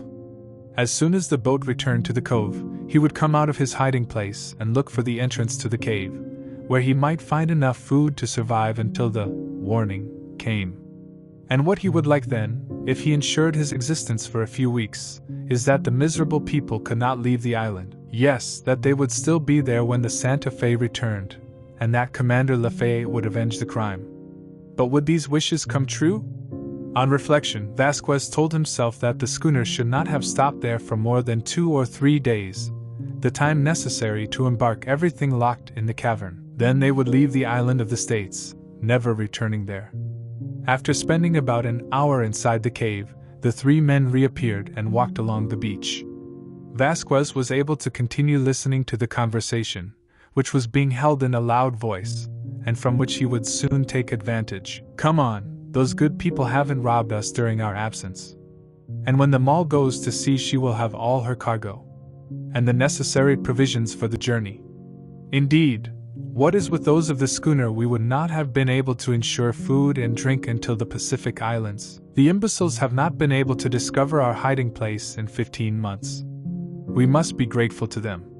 It would not have been worth it to attract ships to the island's reefs and then lose all the benefit. Upon hearing this conversation, which more than once had provoked laughter from those wretches, Vasquez, with his heart full of anger, was tempted more than once to throw himself at them, with his revolver in his hand, to put a bullet in their head, but he restrained himself. It was better not to lose a syllable of this conversation. He already knew the abominable task that these evildoers had carried out in that part of the island, and he could not be surprised when they added, "Now that the captain's come to look for the famous lighthouse at the end of the world. Now you can open your eyes wide to see it. Some will crash navigating blindly through these places. I hope that before the mall leaves, 1 or 2 ships will shipwreck on the rocks of Cape San Juan. We must carry our schooner to the side, since the devil has sent it to us. And the devil does things well. A good ship that arrives at Cape San Bartolome, without captain or sailors, of whom we would certainly have gotten rid of." "And now, Kongre," asked one of the men, "what are we going to do?" "Return to Mal Carcanti," answered the leader of the gang. "Aren't we already starting to vacate the cave? First it is necessary to repair the damage to the schooner." "Then," said Carcanti, "let's take some supplies on the boat. Vargas will find everything he needs here. Hey, Kongre," Carcanti added, "we must not forget that there were 3 lighthouse keepers, and that one of them has escaped us. That does not worry me. Within 2 days he will have died of hunger. We will close the entrance to the cavern. It's annoying that we have to repair breakdowns. If it weren't for this, we would have been able to set sail tomorrow. It is also true that during the stopover it could very well happen that a ship was going to crash into the coast, without us taking the trouble to attract it. And what was lost to him would not be lost to us." Kongre and his companions re-entered the cave, emerging shortly after with carpenter's tools, ropes and pieces of wood. After taking the precaution of intercepting the entrance, they embarked on the boat, which at the impulse of their oars soon disappeared behind the point. When there was no danger of being seen, Vasquez returned to the beach. He now knew everything he needed, among them 2 important things. The first, that he could provide himself with provisions in sufficient quantity for a few weeks. The second was that the schooner had damage, the repair of which would require 15 days, perhaps more, but not enough time for it to still be there when the notice returned. As for delaying his departure once he was ready to go to sea, it was a no-brainer. If a ship passed within a short distance of Cape San Juan, he would signal to it, and if necessary, he would jump into the water to swim aboard. Then he would inform the captain of the situation, and if the ship had a large enough crew, he might decide to seize the schooner. If the criminals fled towards the interior of the island, abandoning it would be impossible for them, and upon returning to the Santa Fe, Commander Lafayette would know how to seize those bandits and destroy them until not one remained. But would a ship appear near Cape San Juan? And if that were the case, would he see the signals sent to him from the coast?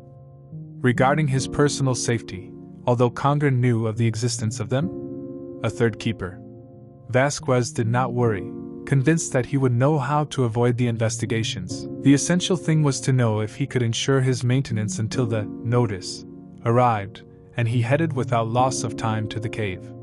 8. The mall under repair. Kongre and his companions were preparing, without loss of moment, to repair the damage to the schooner, leaving it ready for a long voyage in the Pacific, after having embarked on it, as soon as possible, all the cargo stored in the cavern. The repairs to the hull of the mall constituted a fairly important operation, but Vargas, the carpenter, knew his trade well, and with no shortage of tools or materials, the work would be carried out in good conditions. In the first place, it was necessary to leave the schooner dry, then put it on starboard side, so that repairs could be made to the outside. The task was somewhat heavy, but they still had 2 months of good weather ahead of them. As for the replacement of the keepers, Kongre already knew what to expect. In the Lighthouse book he had found everything he was interested in knowing. Since the relief was not to be done more than every 3 months, the Santa Fe warning would not reach Elgar Bay before the first days of March, and they were still in the last few days. From December. The book also indicated the names of 3 tower keepers, Morais, Felipe and Vasquez. Furthermore, the beds indicated that the lighthouse rooms had been occupied by 3 people. One of the keepers had been able to escape death. Where had he taken refuge? We already know that Kongre was not concerned about this detail. Alone, and without resources, the fugitive would have soon succumbed to misery and hunger. Although there was no shortage of time for repairs to the schooner, possible delays had to be taken into account, and precisely from the beginning the work had to be interrupted as soon as it had begun. The land was as deserted as the bay, with nothing to animate it except the cries and the flight of the thousands of birds that nested among the rocks. Around 11 in the morning, the boat docked in front of the cavern. Kongre and Carcanti disembarked, leaving 2 of their men in charge of the boat, and headed to the cavern, from which they did not emerge until half an hour had passed. They seemed to find things in the same state as they left them. On the other hand, there were a lot of heterogeneous objects there, and it would have been very difficult to check if any were missing. Kongre and his companion took out 2 carefully closed boxes from the wreck of an English ship, containing a considerable amount of gold coins and precious stones. They placed them in the boat, and were preparing to leave when Kongre expressed a desire to go to Cape San Juan. From there you could see the coastline in a north and south direction. He and Carcanti reached the top of the cliff and descended to the end of the cape. From this place, the view extended, on one side, to the Lemaire Strait, and on the other, to Several Point. The unloading of the mall had just been completed, when the next day there was a sudden change in the atmosphere. During the night, dense masses of blackish clouds gathered on the horizon. While the temperature rose to 16 degrees, the barometer suddenly fell, indicating a storm. Numerous lightning bolts crossed the sky. Thunder broke out everywhere. The wind broke out with extraordinary violence. The sea, enraged, jumped over the reefs to crash against the cliff of the coast. It was fortunate that the mall was anchored in Alger Bay, well sheltered from the southeast wind. In such bad weather, a large tonnage ship, whether sailing or steam, would have run the risk of crashing onto the island's coast. Even more so a small boat like the mall. Such was the impetuosity of the storm, that a truly gigantic wave invaded the entire cove. The tide rose up to the keeper's accommodation, and the waves reached the beach grove. All the efforts of Kongre and his companions tended to keep the mall in her anchorage. Several times she was on the verge of breaking away from the anchor, threatening to crash on the beach. There was a time when a complete disaster was feared. Although watching day and night over the schooner, the gang had settled in the annexes of the Lighthouse, where they had nothing to fear from the storm. The ship's beds were transported there, and there was enough room to accommodate all the men. They had not had such comfortable accommodation in all the time they had been on the island of the States. As for provisions, there was nothing to worry about. Those in the lighthouse warehouses were sufficient, although it would have been necessary to maintain double the number of mouths, and if necessary, the reserves of the cave could have been used. In short, the schooner's supplies were assured for a long voyage in the Pacific seas. The bad weather lasted until January 12th. A whole week wasted, because it had been absolutely impossible to work. Kongre thought it prudent to put some of the ballast in the schooner, which was spinning like a boat. The wind changed during the night from the 12th to the 13th, and suddenly jumped from quarter to quarter. During this week a ship had passed within sight of the island of the States. Since it was daytime, he couldn't check if the lighthouse was working. She was sailing under the French flag towards the Lemaire Strait. She passed about 3 miles from the coast, and it was necessary to use long sight to recognize her nationality. If Vasquez sent signals to him from Cape San Juan, surely they were not noticed on board, since a French captain would not have hesitated to put the bow ashore to pick up a shipwreck. On the morning of the 13th, the schooner's ballast was unloaded again, and the visit to the cove could be made in more detail than at Cape San Bartolome. The carpenter declared that the damage was more serious than initially assumed. Visibly, the ship would not have been able to prolong its navigation beyond Alger Bay. There was a need, therefore, to put it dry in order to proceed with the repair.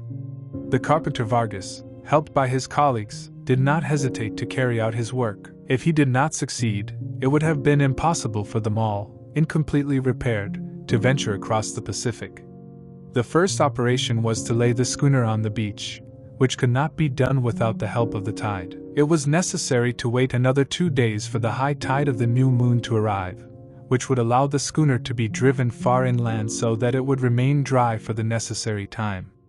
Kongre and Carcanti took advantage of this delay to return to the cave, and this time they did so with the lighthouse's boat, larger than the mall's boat. In it they would carry a part of the valuable objects gold and silver, from looting, jewelry and other precious materials, which would be deposited in the lighthouse warehouse. The boat left on the morning of January 14th. The reflux was felt intensely. The weather was pretty good. The sun's rays filtered through the clouds, which a light breeze was pushing towards the south. Before leaving, following his daily custom, Carcanti had gone up to the gallery of the lighthouse to observe the horizon. The sea was completely deserted. No ship could be seen on the entire horizon, not even one of those fishing boats that sometimes venture to the vicinity of the New Year islets. The island was also deserted as far as the eye could see. While the boat descended with the current, Kongre attentively observed the two shores of the bay. Where was the third keeper, who had escaped death? Although it was not a cause for concern for him, it was evident that it would have been better to get rid of it. "Nobody," said Carcanti. "No one," Kongre answered. At 3 they were back in the bay. 2 days later, on the 16th, Kongre and his companions proceeded to put the mall in condition to be repaired. At 11 o'clock it would be high tide, and arrangements were made accordingly. A mooring cast from land would allow the schooner to be towed when the water was high enough. In reality, the operation offered neither difficulties nor risks, and it was the tide that was in charge of verifying it. At 3 o'clock, the mall was completely dry, resting on her starboard side. They could now start work. Only, since it had not been possible to drive the schooner to the foot of the cliff, work had to be interrupted every day for a few hours, since the boat would float when the tide rose. But, on the other hand, since from that same day the sea was losing its height, the task could be continued without interruption for a fortnight. The carpenter Vargas immediately got to work. If he did not count on the fishermen of the bay, at least the others, including Kongre and Carcanti, would lend him a hand. As they say, the wood taken from the cave would be enough for the repair, there being no need to cut down a tree from the beech forest, nor to cut it down, which would have been a considerable work. For the next 15 days, Vargas and the others worked steadily. The biggest difficulty was lifting the parts that had to be replaced. They were very well adjusted, and decidedly, the mall had come from one of the best shipyards in Valparaiso. It is said that during the first days it was necessary to suspend the task at high tide. Then the tide was so weak that it barely reached the first slopes of the beach. The keel was then not in contact with the water, and the same work could be done on the inside as on the outside. Out of prudence, and without actually raising the copper finials, Kongre had all the joints below the waterline reinforced. The work continued almost without interruption until the end of January. The weather continued to be favorable. There were some days of violent rain, which lasted very little.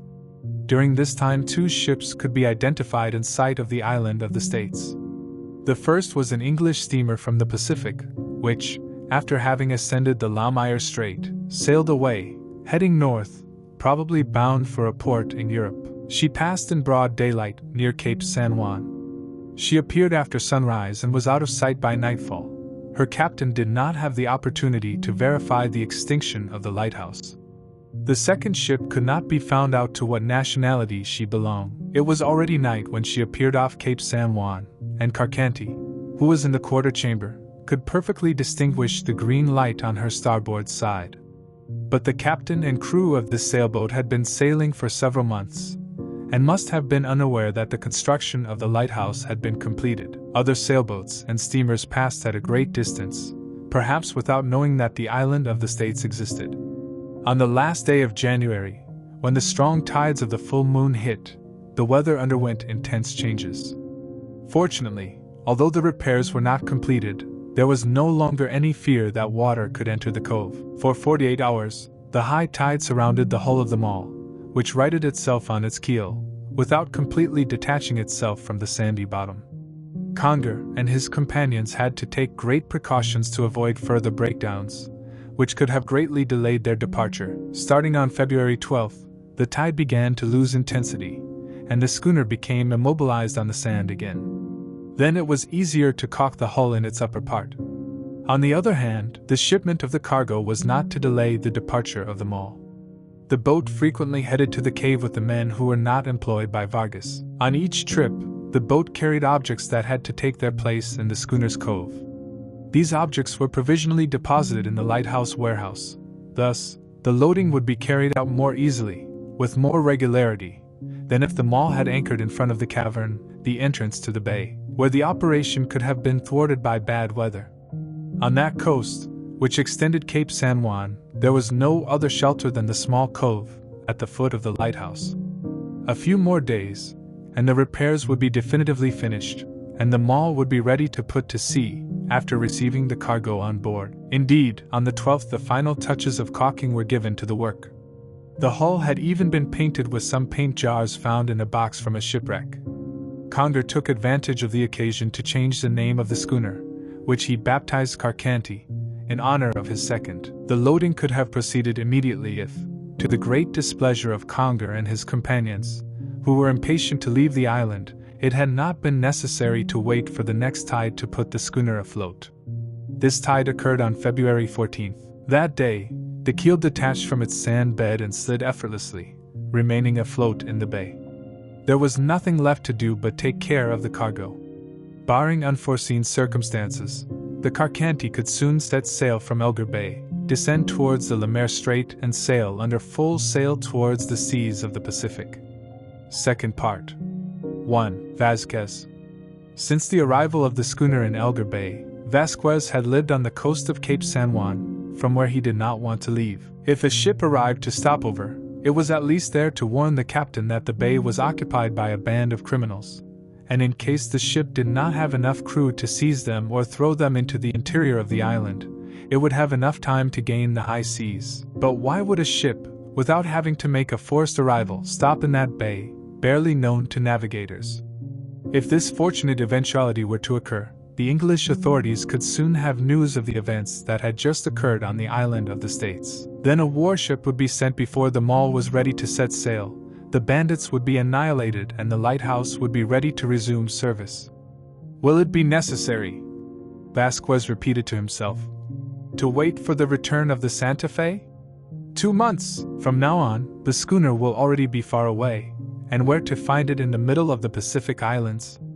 The brave Vasquez, forgetting himself, always thought of his ruthlessly murdered companions, in the impunity that these criminals would enjoy after leaving the island, and in the serious dangers that threatened navigation through these places after the end of the world lighthouse was extinguished. On the other hand, from a material point of view, and provided that his refuge was not discovered, his maintenance was assured after his visit to the Pirates' Cave. This was where the Kongre gang had lived for years. That was where they had piled up all the proceeds of their infamous looting.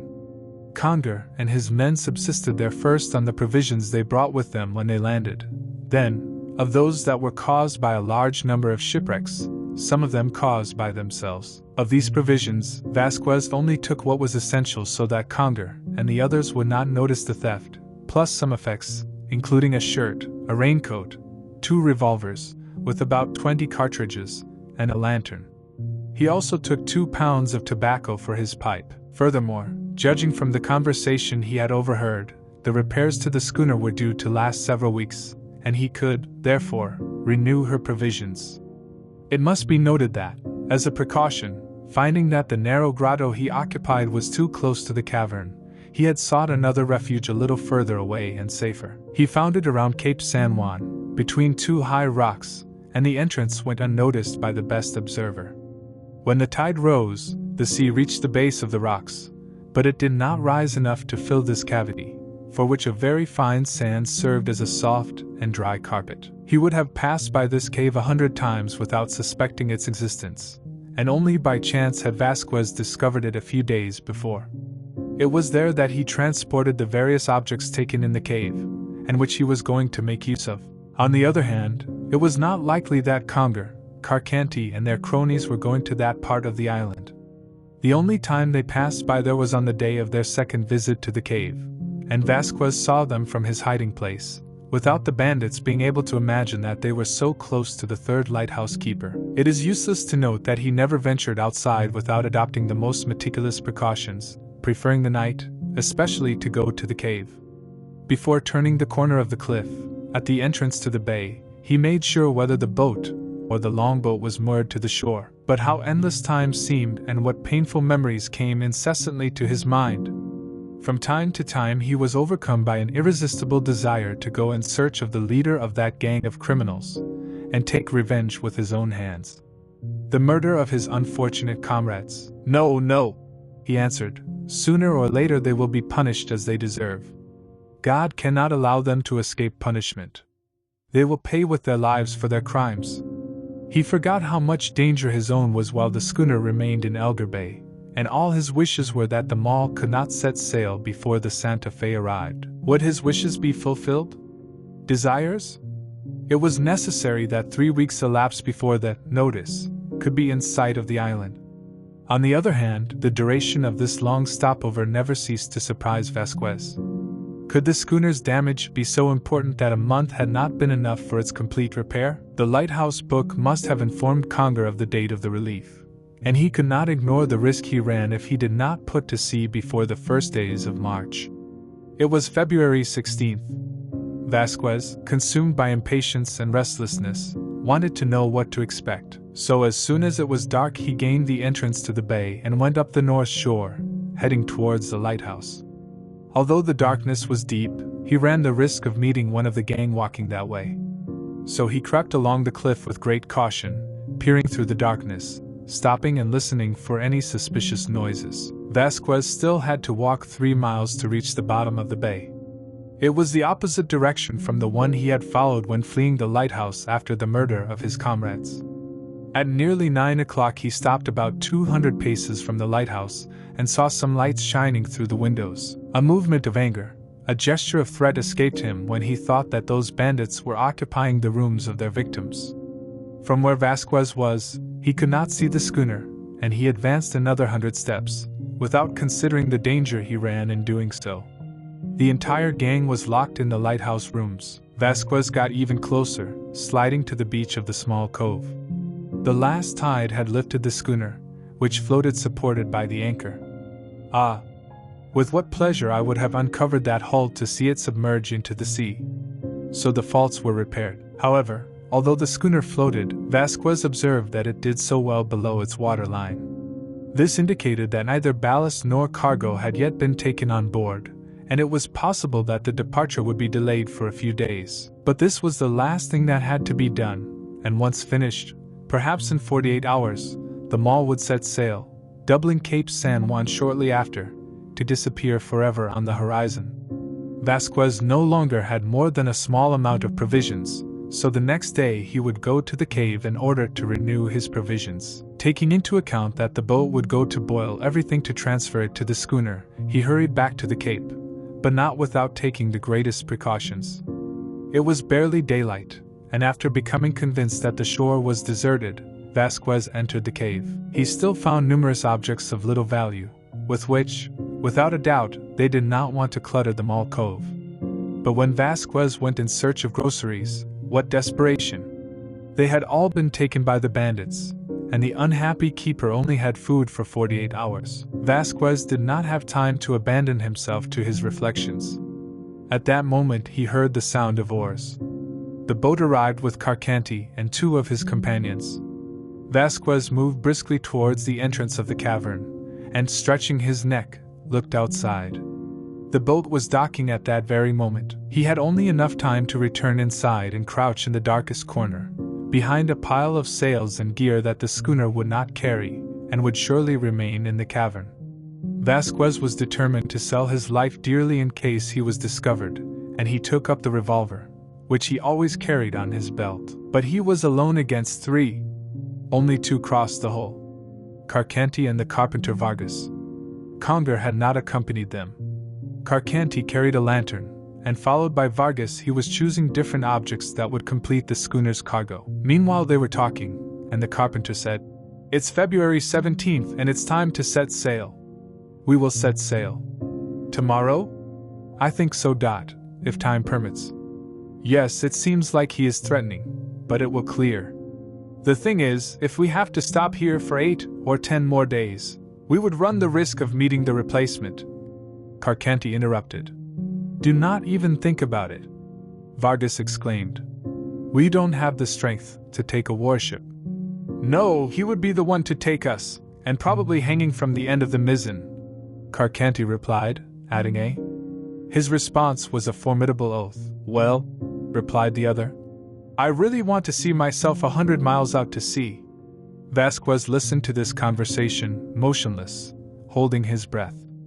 Carcanti and Vargas went from one place to another with the lantern in their hands, removing the objects and choosing some, which they placed aside. Sometimes they came so close to the corner where Vasquez was crouched that Vasquez would only have had to extend his arm to apply the barrel of the revolver to their chest.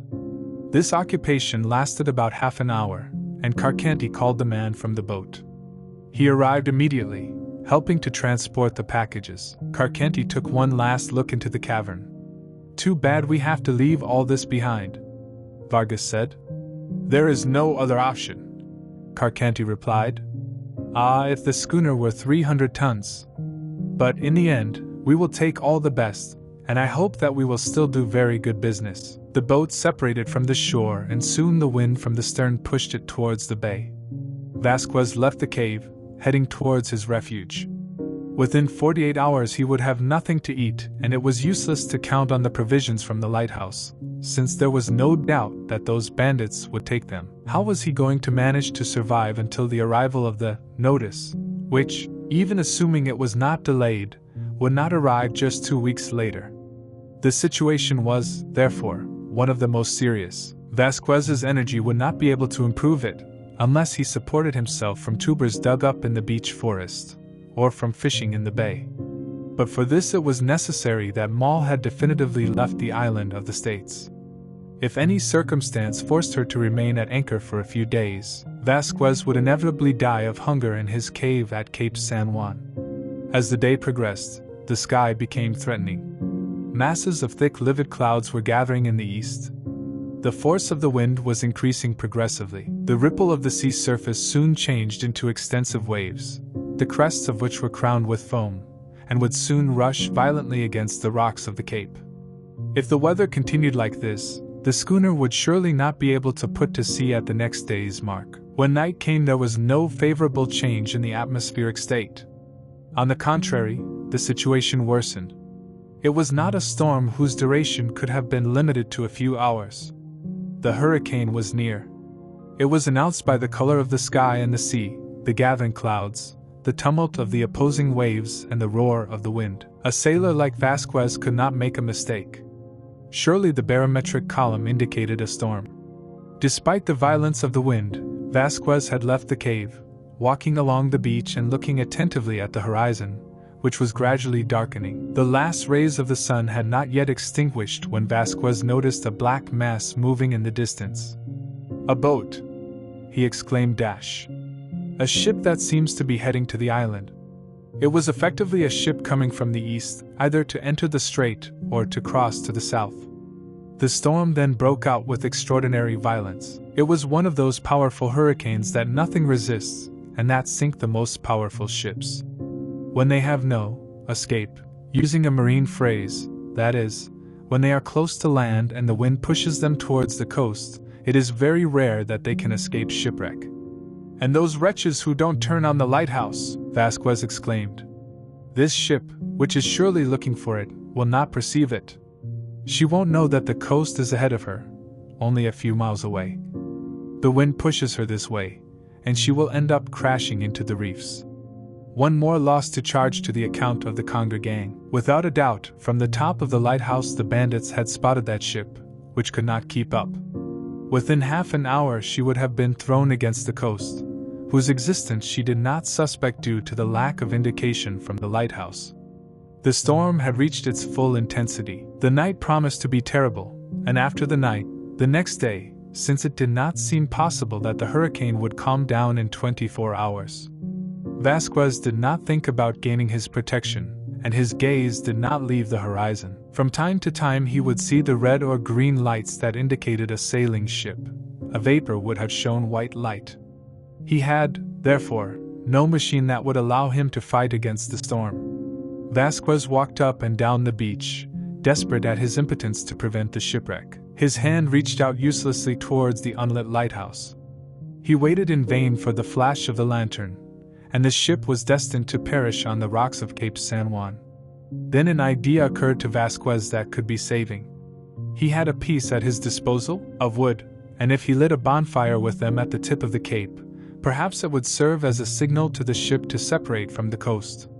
Vasquez got to work piling up several pieces of boards. When everything was ready, he tried to light it. It was already late. In the midst of the darkness, an enormous mass stood out. Lifted by monstrous waves, it rushed to the coast with frightful impetuosity.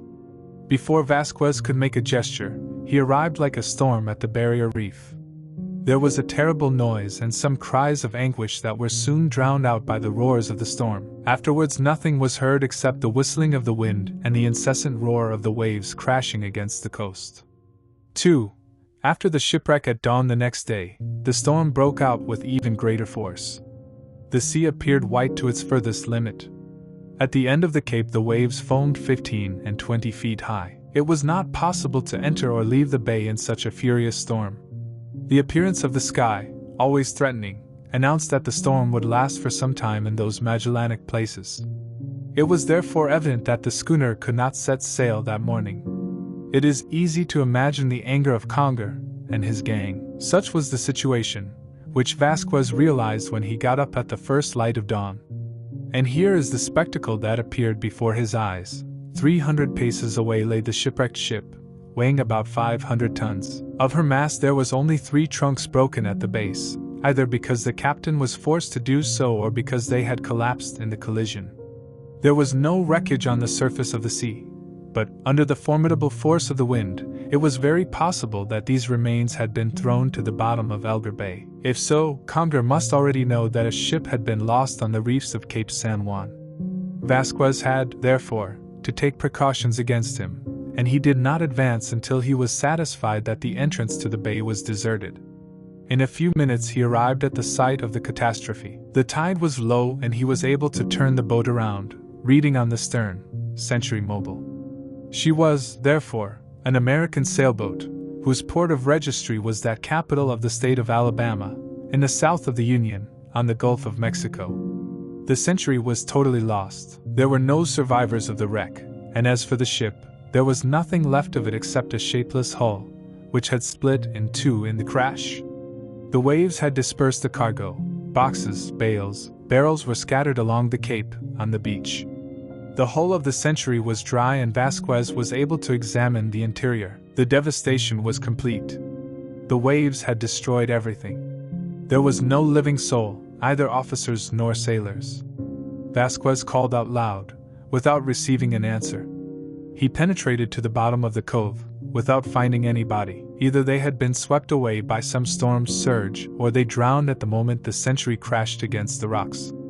Vasquez returned to the beach, made sure again that neither Kongre nor any of the gang were heading towards the site of the shipwreck, and then, despite the storm, he climbed up to the extremity of Cape San Juan. "Who knows," Vasquez said to himself, "if there will be any of the shipwrecked people of the Century here to help." His investigations were fruitless. "Perhaps," he thought, "I will find some box of preserves that will ensure my subsistence for 2 or 3 weeks. Very soon he found a barrel and a box, which the sea had thrown beyond the reefs and which had their contents written on the outside. The box contained a supply of biscuits, and the barrel contained preserved meat. It was guaranteed food for at least a couple of months. Vasquez first transported the box to the cave, and then rolled the barrel to it.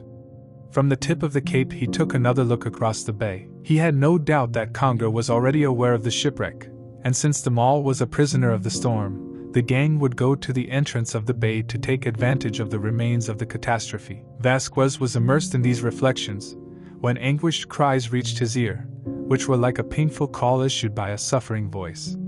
The keeper launched himself in the direction of that voice. He had not gone 50 steps when he noticed a man lying at the foot of a rock. His hand waved for help. Vasquez hurriedly came to lend it to him. The man who lay in such a deplorable situation was between 30 and 35 years old, and seemed vigorously built. Dressed in a sailor suit, lying on his right side, his eyes closed, he breathed longingly, shaking him with shocks. He did not appear to be injured and no traces of blood stained his suit. This man, perhaps the only survivor of the Century, had not heard Vasquez approaching. However, when he put his hand on his chest, he made an effort to get up, but fell back onto the sand. But his eyes opened for an instant, and the words, "Help! Help!" they came from his lips. Vasquez, kneeling near him, carefully laid him against the rock, repeating, "Here I am, my friend. Look at me. I will save you." Reaching out his hand is the only thing the unfortunate man could do, and he immediately lost consciousness. It was necessary, without wasting a minute, to provide him with the care that his state of extreme weakness demanded. It will have arrived on time," said the noble Vasquez to himself. It was necessary, above all, to separate from there, so that at any moment the Kongre gang could arrive with the boat or the boat, and transport that man to the grotto, where he would be completely safe. This is what Vasquez did, sliding through the rocks. With the inanimate body on his back, Vasquez arrived at the grotto after a quarter of an hour and placed his load on a blanket, resting his head on a bundle of clothes.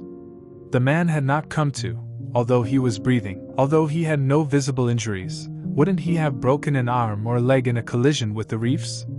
This is what Vasquez feared, that in such a case he would not have known what to do. He felt him all over, examined the set of his limbs. It seemed to him that his entire body was intact. Vasquez poured water into a cup, mixing it with a few drops of brandy, and introduced some of it between the shipwrecked man's lips. Then he rubbed her arms and chest, then replaced her soaked clothes with others that he had taken in the pirate's cave. He couldn't do more. After a few minutes, he had the satisfaction of seeing the castaway come back to life. The man managed to get up halfway, and looking at Vasquez, who was holding him in his arms, he asked him in a weak voice, "Water, water." Vasquez handed him the cup, asking, "Are you feeling better?" "Yes, yes," answered the castaway, and then, as if wanting to gather the memories of him, still vague, he said, "Here you! Where am I?" And he weakly shook the hand of his savior. He spoke in English, a language that Vasquez also spoke, and he responded, "You are in a safe place. I found it on the beach, after the shipwreck of the Century." "The Century? Yes, I remember. What is your name?" "Davis. John Davis." "The captain of the shipwrecked ship?" "No. The second." "And the others?" "They have all perished," answered Vasquez. "All of them. You are the only one who has escaped the catastrophe."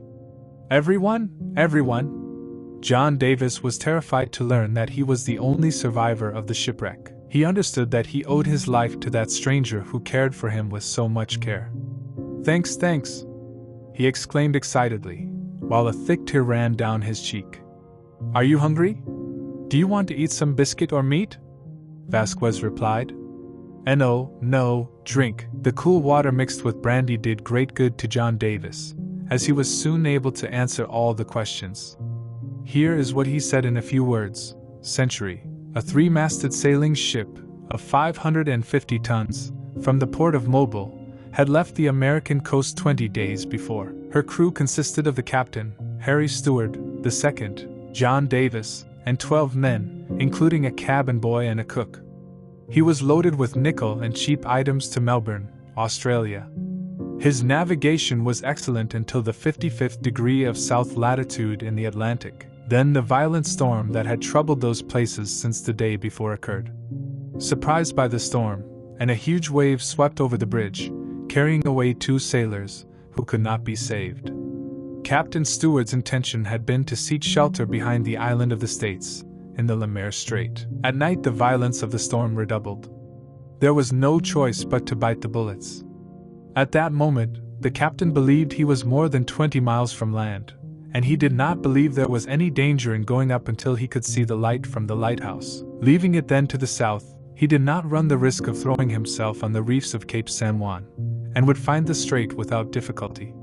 The Century continued sailing with the following wind, and Harry Stewart did not doubt that within an hour he would see the light from the lighthouse, since its flashes had a radius of 10 miles. But the lighthouse did not shine that night, and when the captain of the Century considered himself a good distance from the island, a terrible crash occurred, and everyone felt themselves thrown into the sea and enveloped in the undertow, without being able to save themselves. Only the second in command, thanks to Vasquez, had been able to escape death.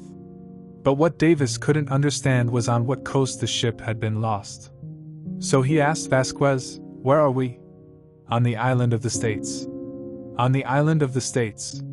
exclaimed John Davis, stupefied by this answer. "Yes, on the island of the States," replied Vasquez, "at the entrance to Elder Bay." "But what about the lighthouse?" "He's off." John Davis, whose face expressed the deepest surprise, was waiting for Vasquez to explain himself, when he suddenly stood up and listened attentively. He had thought he heard suspicious noises and wanted to make sure if the gang was around. Sliding between the rocks, he looked along the coastline to the tip of Cape San Juan. Everything was deserted. The hurricane had not abated. The waves broke with extraordinary violence, and threatening clouds continued to gather on the horizon. The noise that Vasquez had heard came from the dislocation of the Century. The shattered hull spun, like a bottomless barrel, and she ended up shattering definitively against the angle of the cliff. Vasquez returned to John Davis's side. The second of the Century was regaining his strength and wanted to go down to the beach, leaning on the arm of his companion, who held him back. Then Davis asked him why the beacon wasn't on. Vasquez informed him of the criminal events that had occurred 7 weeks earlier in Elder Bay. Until then, since the day the Santa Fe Warning sailed, the lighthouse had been shining regularly, and a few ships that passed within sight of the island had made signals, which were answered. But on December 26th, a schooner appeared at the entrance to the bay. From the quarter chamber, Vasquez saw the position lights, as it was already dark, and observed the entire maneuver. The captain must have known those places perfectly, because he did not show the slightest hesitation. The schooner arrived near the lighthouse and dropped anchor. That was when Felipe and Morais came on board to offer their services to the captain, and cowardly attacked, they perished, without being able to defend themselves. "You wretches!" exclaimed John Davis. "Yes, my unfortunate companions," Vasquez repeated, moved by such painful memories. "And you, Vasquez?" John Davis asked. "I heard the screams of my comrades from the top of the lighthouse and I understood what had happened. That schooner was a pirate ship. We missed 3 keepers. They had only killed 2, but they did not worry about the 3rd. "How could you escape?" Davis asked. "I quickly descended the stairs of the lighthouse and rushed into my room, cooking some effects and a few provisions, and before the crew of the queue disembarked I ran to take refuge in this part of the coast." "Wretched! Wretched!" repeated the Century's second. "And they are the owners of the lighthouse. They keep it off, those responsible for the loss of the Century, the death of my captain and everyone on board." "Yes, they are the owners," said Vasquez with an accent of bitterness. "And by surprising a conversation between the boss and another of the bandits, I was able to learn about his plans." John Davis then learned how these criminals, established years ago on the island of the States, lured the ships towards the rocks and murdered the survivors of the shipwrecks, locking all the proceeds of their plunder in a cavern until they could seize the ship. When construction work on the lighthouse began, the gang was forced to abandon Elder Bay and take refuge at Cape St. Bartholomew, where no one could suspect their presence. Once the work was completed, they had returned to the bay for a month and a half, but this time in possession of a schooner that had just run aground at Cape San Bartolome, and whose crew had perished. "And how come those criminals haven't already set sail?" Davis asked. "Because of the important repairs they have had to make to the schooner, but they are already completely concluded. I have made sure of it myself, and the departure was to take place this morning. For the Pacific Islands, where they believe it is safe to continue their criminal trade as pirates. However, the ponytail will not be able to leave the bay while this storm lasts. Surely, and depending on the look of the sky, it is possible that the bad weather could last a whole week. And as long as God is there, the lighthouse will continue to be off." "Of course, Davis. Then other ships are in danger of suffering the same fate as the Century." "That's how it is. And couldn't the coast be signaled to ships approaching during the night?" "Yes, maybe it can be achieved by lighting a fire in the tip of Cape San Juan. That's what I wanted to do last night to warn Century. I tried to light a fire with pieces of wood and dry herbs, but the wind blew with such fury that my attempt was in vain." "Well then, what you couldn't achieve, Vasquez, we both will achieve," declared the courageous John Davis. The remains of my poor ship, and unfortunately those of many others, will provide us with abundant fuel. If the departure of the schooner is delayed and the lighthouse remains off, who knows what shipwrecks will still occur. In any case, Vasquez observed, Kongre and his gang cannot prolong their stay in the bay, and the schooner will leave as soon as the storm subsides and it is possible to put to sea. And because? Davis asked. Because they are not unaware that the relief of the lighthouse service is soon to arrive. The relay? Yes, in the first days of March, and it is February 18th. So there's a ship coming? Yes, the Santa Fe, notice, must come from Buenos Aires on March 10th, and perhaps sooner. John Davis had the same thought that filled Vasquez's spirit. There, he exclaimed. God grant that it be so, that these wretches will still be here when the Santa Fe drops anchor in Alger Bay. 3. The remains of this century. Kongre, Carcanti and the entire gang were there, attracted by the instinct to pillage. The day before, at the moment that the sun was about to disappear on the horizon, Carcanti had seen from the lighthouse gallery a three-masted ship sailing towards the east. Kongre thought that this ship was trying to gain access to the Le Maire Strait, to seek shelter on the western coast of the island. While it was day, they followed its movements, and when it became night they were able to distinguish the situation lights, soon realizing that it was without control and that it would not take long to crash against the coast whose proximity it did not suspect. If Kongre had lit the lighthouse, perhaps the danger would have disappeared. That's why he carefully avoided doing so, and when the lights of the Century had gone out, they had no doubt that the ship had just appeared between Cape San Juan and Point Several. The next day, the hurricane continued to rage with fury. It was absurd to think that the schooner could put to sea. A delay of perhaps a few days was necessary, a serious circumstance being under threat of the arrival of the lighthouse replacement. There was no choice but to wait for every event. After all, it was only February 19th. The probability was that the storm would subside before the end of the month, and as soon as the sea calmed, the Carcanti would weigh anchor. Meanwhile, since a ship had been lost on the coast, it was an opportunity to take advantage of the wreck and collect from the wreckage whatever was of some value, thus increasing the price of the schooner's cargo. The increase in benefit would to some extent offset the aggravation of the risk incurred. No one made the slightest objection, and that entire band of birds of prey prepared to fall on the new prey. A dozen men boarded the lighthouse boat, ready to row against the violent gusts that pushed the waves into the bay. An hour and a half was necessary to reach the end of the cape, but on the other hand, the return would be made quickly with the help of the sail. The boat docked on the north shore, in front of the cavern. The pirates disembarked, rushing towards the site of the shipwreck. It was the moment when the screams that had interrupted the conversation of John Davis and Vasquez were heard, who slipped to the entrance of the grotto with all kinds of precautions to avoid being discovered. Moments later, John Davis was at his side. "You are not. Leave me alone. You need rest," the brave keeper told him. "I feel perfectly fine, and I want to see that gang of criminals." The second of the century was an energetic man, no less determined than Vasquez, one of those Americans with an iron temperament, and who, as it is commonly said, had to have had 7 lives, like cats, in order not to have perished in the shipwreck. An excellent sailor, he had served as a boatswain in the United States fleet before sailing on merchant ships, and the owners of the Century had agreed to entrust him with command of the ship, because Henry Stewart was going to retire from service. This was another reason for his anger and hatred of that ship, of which he soon thought he would be captain.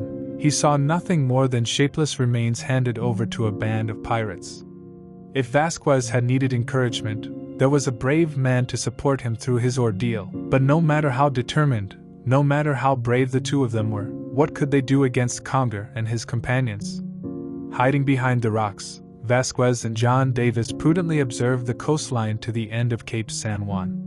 Kongre, Carcanti, and the others had stopped first at the corner where the hurricane had just thrown half of the Century's hull into wreckage piled at the foot of the cliff. The pirates were less than 200 paces from the grotto, from where they could be easily seen. They wore raincoats tight at the waist and sailor hats with chin straps to prevent them from being blown away by the wind. It was clear that they could barely resist the force of the gusts. Sometimes they had to lean on rock projections to avoid being knocked over. Vasquez designated to John Davis those he knew, having seen them when they entered the cave. That tall one is the one who appears as the leader of those scoundrels, and his name is Kongre. And the other one he's talking to now? It's Carcanti, his second. I saw him well from the top of the lighthouse, because he was one of those who murdered my comrades. You would gladly crush his head, wouldn't you, Vasquez? To him, to his boss, and to all those mad dogs, answered the keeper. About an hour passed before the bandits finished examining that part of the hull. The inspection was thorough. The nickel, which was the center's cargo, and which they did not know what to do with, would be abandoned on the beach. But among the trash that he also carried, aboard the shipwrecked ship, perhaps there was something that would suit them. Indeed, it was seen that they were carrying 2 or 3 boxes and as many bundles, which Kongre ordered to be loaded onto the boat. If those rascals are looking for gold, silver, or jewelry, they're wasting their time, said John Davis. Of course, that's what they prefer, answered Vasquez. There was all this in the cave, and for this it was necessary for the ships lost on the coast to carry a certain amount of precious materials on board. So the schooner must now have a cargo of great value in its hold. I understand that they are very interested in putting him in safety soon. But maybe they won't make it. This storm will have to last for another fortnight, Vasquez objected. If we found a way. John Davis did not finish the thought of him. How to prevent the schooner from leaving the bay as soon as the storm gave up its fury and the sea returned to calm. At that moment, the bandits abandoned this half of the ship, heading towards the other half, at the very tip of the cape. From the place where Vasquez and John Davis were, they could still see them, although from further away. The tide was going out, and although rejected by the wind, a large part of the reefs were discovered. It was, therefore, quite easy to reach this part of the Century's hull. Kongre and 2 or 3 of his people entered it. In Davis's opinion, some provisions must have remained intact in that part. Indeed, the bandits took out canned goods in barrels, heading along the beach to the boat. The investigations continued for another 2 hours. Then, Carcanti and 2 of his companions, armed with axes, headed toward the ship again. What are those bandits still up to? Vasquez asked. Isn't the ship pretty demolished? Why the hell do they want to finish him off? I guess what they want, answered John Davis, that nothing remains of his name or of his nationality. May it never be known that the Century has been lost in the Atlantic. John Davis had not been wrong. A few moments later, Kongre emerged with the American flag, found in the captain's cabin, and was tearing it into 1,000 pieces. Ah, scoundrel! John Davis exclaimed, the flag of my country. Vasquez barely had time to hold him by the arm, at the moment when, out of his mind, he was going to throw himself onto the beach. Once the looting was over, and the boat was completely filled, Kongre and Carcanti went up towards the foot of the cliff, passing 2 or 3 times in front of the cave where Vasquez and John Davis were hiding, who could be heard saying, "Won't it be possible to leave tomorrow?" "Not tomorrow. But I don't think this bad weather will last many days. And we will not have missed the delay." "No doubt, but I expected to find something more in an American of this tonnage. The last ship we wrecked cost us $50,000. The shipwrecks follow one another, but they are not alike," answered Carcanti philosophically. "Now we have found people of more or less. Here is everything." Exasperated, John Davis had taken a revolver, and in a thoughtless movement of anger he would have broken the head of the gang leader, if Vasquez had not prevented it. "Yes, you are right," John Davis acknowledged, "but I can't get to the idea that those wretches go unpunished. And, however, if the schooner managed to leave the island, where would it be found? Where to chase her? The storm shows no signs of abating," Vasquez observed. "If the wind persists, the strong waves will continue for a few days, and she won't leave the bay, believe me." "Yes, Vasquez, but haven't you told me that the notice will not arrive until the first days of next month?" "Maybe it will arrive sooner, Davis. Who knows? God willing." "Vasquez, God willing?" It was evident that the storm did not lose any of its violence, and at that latitude, even in summer, these atmospheric turbulences usually last a fortnight. But, in short, it was to be feared that if there was a calm, however brief, the schooner would take advantage of it to put to sea. It was 4 in the afternoon when Kongre and his companions re-embarked. Hoisting the sail, the boat disappeared in a few minutes, following the north shore of the bay. As night came, the gusts intensified. Clouds coming from the south dumped cold, torrential rain. Vasquez and John Davis could not leave the grotto. The cold was quite intense, and they had to make a light to counteract it. The coast was deserted, the darkness was profound, and they had nothing to fear. The night was horrible. The sea beat furiously on the cliff. There was nothing left of the Century's hull but remains scattered on the beach and among the rocks. Had the storm reached its maximum intensity? It was what Vasquez and his companion hurried to observe as soon as it was dawn. It is impossible to imagine a more formidable revolution of the elements unleashed.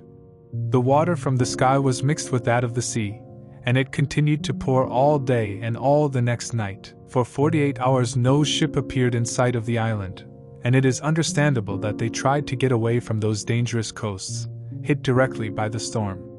It was certainly not in the Strait of Magellan or the Strait of Le Maire where they would have found refuge from the onslaught of such a hurricane. Salvation for them was flight through the free expanse of the sea. Fortunately, the issue of subsistence did not have to worry Vasquez or his companion. With the preserves that came from the Century, they would have enough for more than a month. By then, the Santa Fe would have anchored in Elgar Bay, since the storm would no longer prevent the warning from approaching Cape San Juan without fear. This was the topic of all their conversations. Let the storm last long enough to prevent the schooner from leaving and let it ease to allow the Santa Fe to arrive. This is what is needed, Vasquez said with the greatest naivety.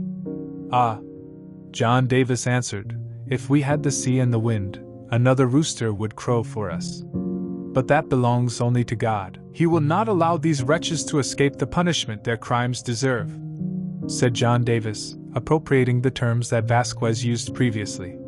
Since they both felt the same hatred and the same thirst for revenge, they were imbued with the same thought. On the 21st and 22nd, the situation did not change significantly. There was a time when the wind showed tendencies towards the northeast, but after an hour it returned against the island with all the train of its frightful hurricane gusts. It is said that neither Kongre nor any of his people reappeared. Undoubtedly, they were busy protecting the ponytail from any damage in that cove that the tide, swollen by the hurricane, had to fill until it overflowed. On the morning of the 23rd, atmospheric conditions improved a little. After some indecision, the wind seemed to settle to the north-northeast. The rain stopped, and although the wind continued to blow violently, the sky was gradually clearing. The waves did not stop beating furiously, and the entrance to the bay remained impassable. The Q could surely not set sail that day. Kongre and Carcanti would perhaps take advantage of the relative calm to return to Cape San Juan to observe the state of the sea. However, John Davis and Vasquez took their chances outside the grotto, where they had not left for 48 hours. Will the wind subside? Vasquez asked. I'm very afraid so, replied John Davis, who was not deceived by his sailor's instincts. We would need 10 more days of storm, 10 days. And we won't have them. With his arms crossed, he carefully observed the sea and the sky, then he started walking behind Vasquez. Suddenly his foot tripped over an object half buried in the sand, near a rock, and the impact gave off a metallic noise. When he got off, he recognized the box that contained the gunpowder on board for the 2 4-pounder cannons that the Century used for its signals. Ah, if only we could set fire to the hold of the schooner, that is to take away those bandits. There's no need to think about it, Vasquez replied, shaking his head. However, when we return I will pack up the box and take it to the grotto. They continued down towards the beach, without being able to reach the tip of the cape, because the sea was beating there furiously. When they were near the reefs, Vasquez discovered between 2 rocks one of the small cannons, which he had rolled there when the Century was shipwrecked. A few steps further on there were some bales, which the waves pushed inland. Too bad we can't take advantage of all this, said John Davis. Who knows? Replied Vasquez. We must load this cannon in case we have the opportunity to use the piece. I doubt it. Because, since the lighthouse is off, if a ship in Century conditions appears at night, we could warn it with cannon shots of the proximity of the coast. John Davis looked at his companion with great fixedness. It seemed as if an extraordinary thought was passing through his mind, and he limited himself to answering, "Is that what occurs to you, Vasquez?" "Yes, Davis, and I don't think it's unreasonable. Surely the detonations will reveal our existence on the island. The bandits will do everything possible to discover us, and it may cost us our lives. But how many we will have saved in exchange for our own? And in any case, we will have done our duty." "There is another way to fulfill our duty," John Davis murmured, without being more explicit. However, he made no further objections, and according to Vasquez's opinion, the little cannon was dragged to the grotto.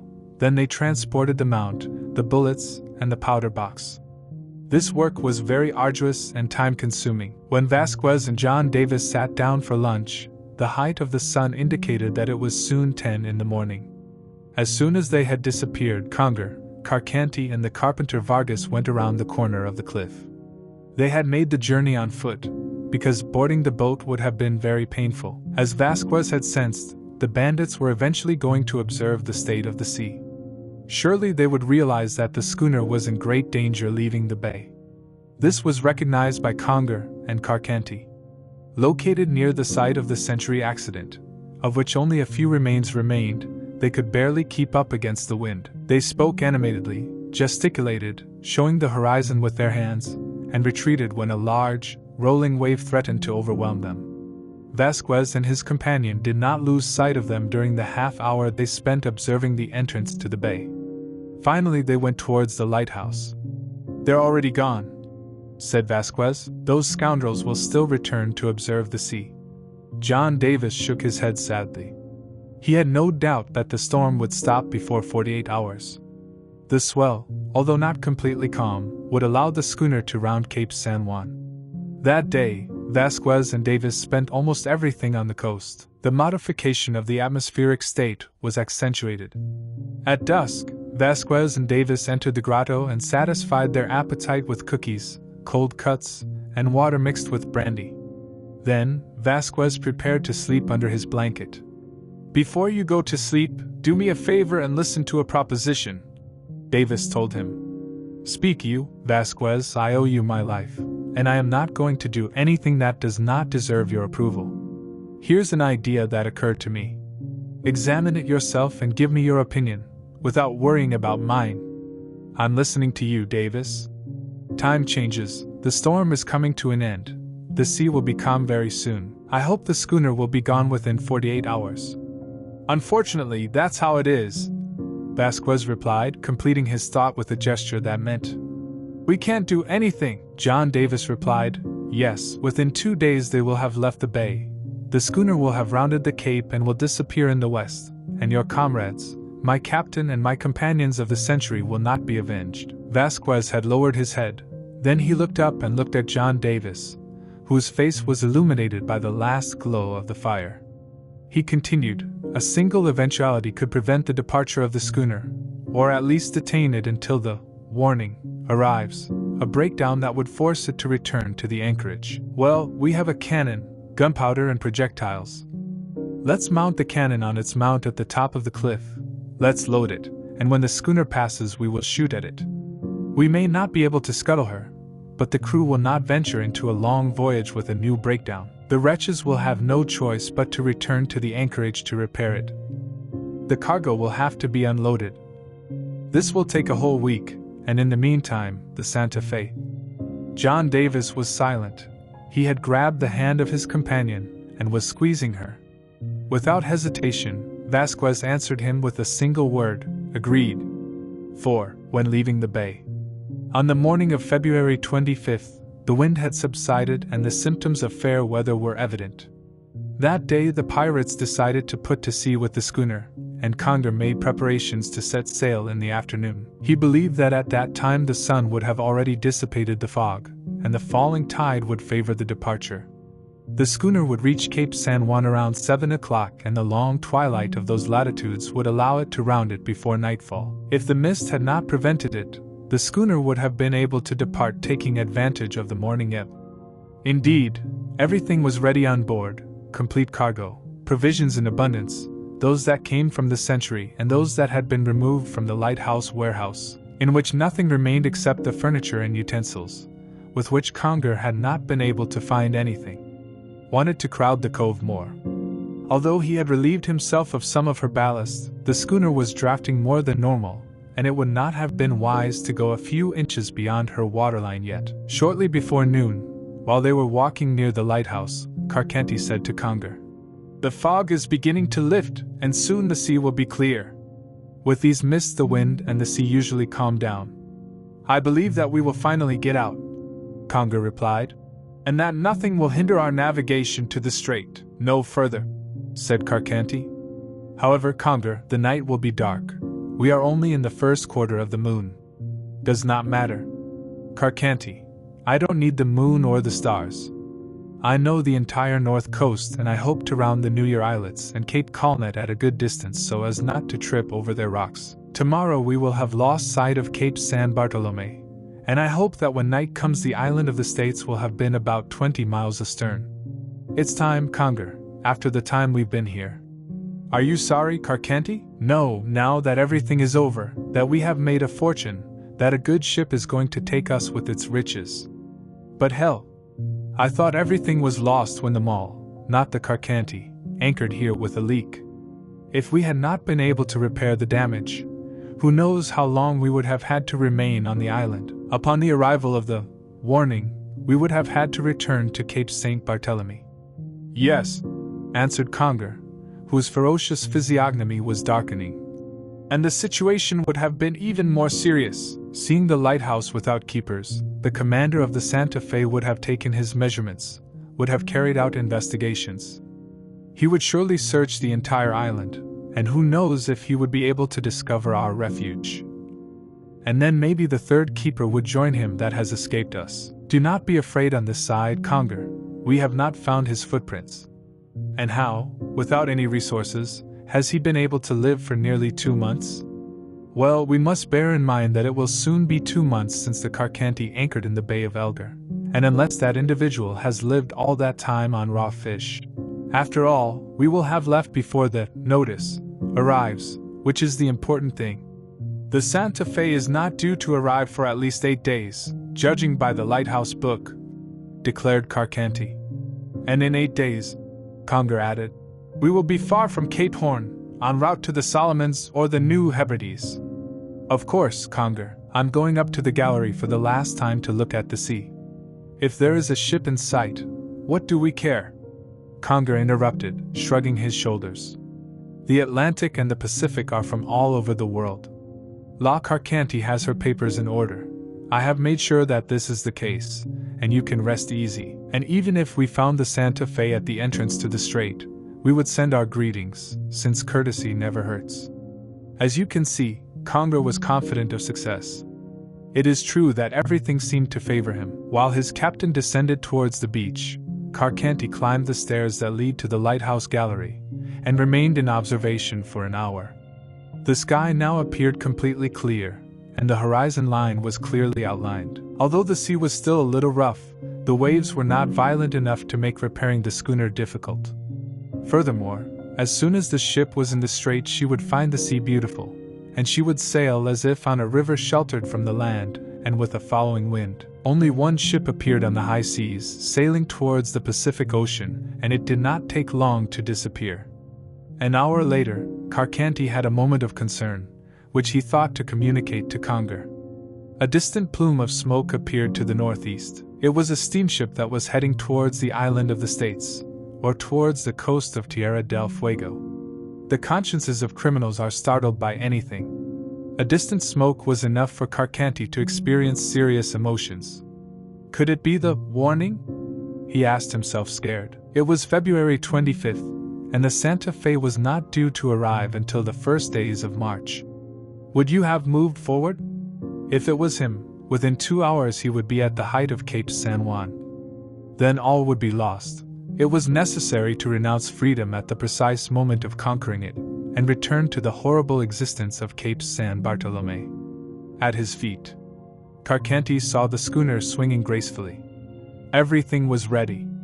All he had to do was raise the anchor to set sail, but it would not have been possible to do so with a contrary wind and a rising tide, and it was necessary to wait 2.5 hours. Impossible, therefore, to put to sea before the arrival of the warning, if it was the Santa Fe, that ship that was in sight of the island. Carcanti let out an oath that choked him. He did not want, however, to alarm Kongre, who was very busy in the last preparations, before making himself completely sure, and continued to observe in the gallery of the lighthouse. The ship was approaching quickly, because she had the current and the breeze in her favor. The steamer was forcing its way, judging by the thick smoke it gave off, and if it continued at that speed, it would not take long to reach the height of the cape. Carcanti was anxiously following the progress of the ship, and his anxiety increased as the steamer's distance from the coast decreased. This distance was soon reduced to a few miles, and the hull of the ship became visible. At the moment when Carcanti's fears were most vivid, they disappeared as if by magic. The steamer made a maneuver to gain access to the strait, and the bandit could see that it was a ship of 1,200 to 1,500 tons, and that it could not be confused with the Santa Fe. Everyone in the gang knew perfectly well the warning, having seen him several times during his long stopover in Elgar Bay. Carcanti breathed calmly, and was glad that he had not needlessly alarmed his companions. The second of the gang remained in the gallery for another hour, until he saw the steamer disappear towards the north of the island, at an excessive distance to be able to send his number to the lighthouse, a signal that would certainly have remained without correspondence. 40 minutes later, the steamer, which was traveling at a speed of at least 12 knots per hour, disappeared off Colnet Point. Carcanti went down to the beach, after having made sure that no other boat appeared in the entire expanse of the sea. The time of low tide was approaching. It was the time set for the departure of the schooner. The preparations were finished, the sails ready to be hoisted. At 6, Kongre and most of his companions were on board. Shortly after, the boat took in those still on land. The tide was beginning to go out slowly. The place where the schooner had been during repairs was already discovered. On the other side of the cove, the rocks showed their pointed heads. A slight hangover was going to die on the sand of the beach.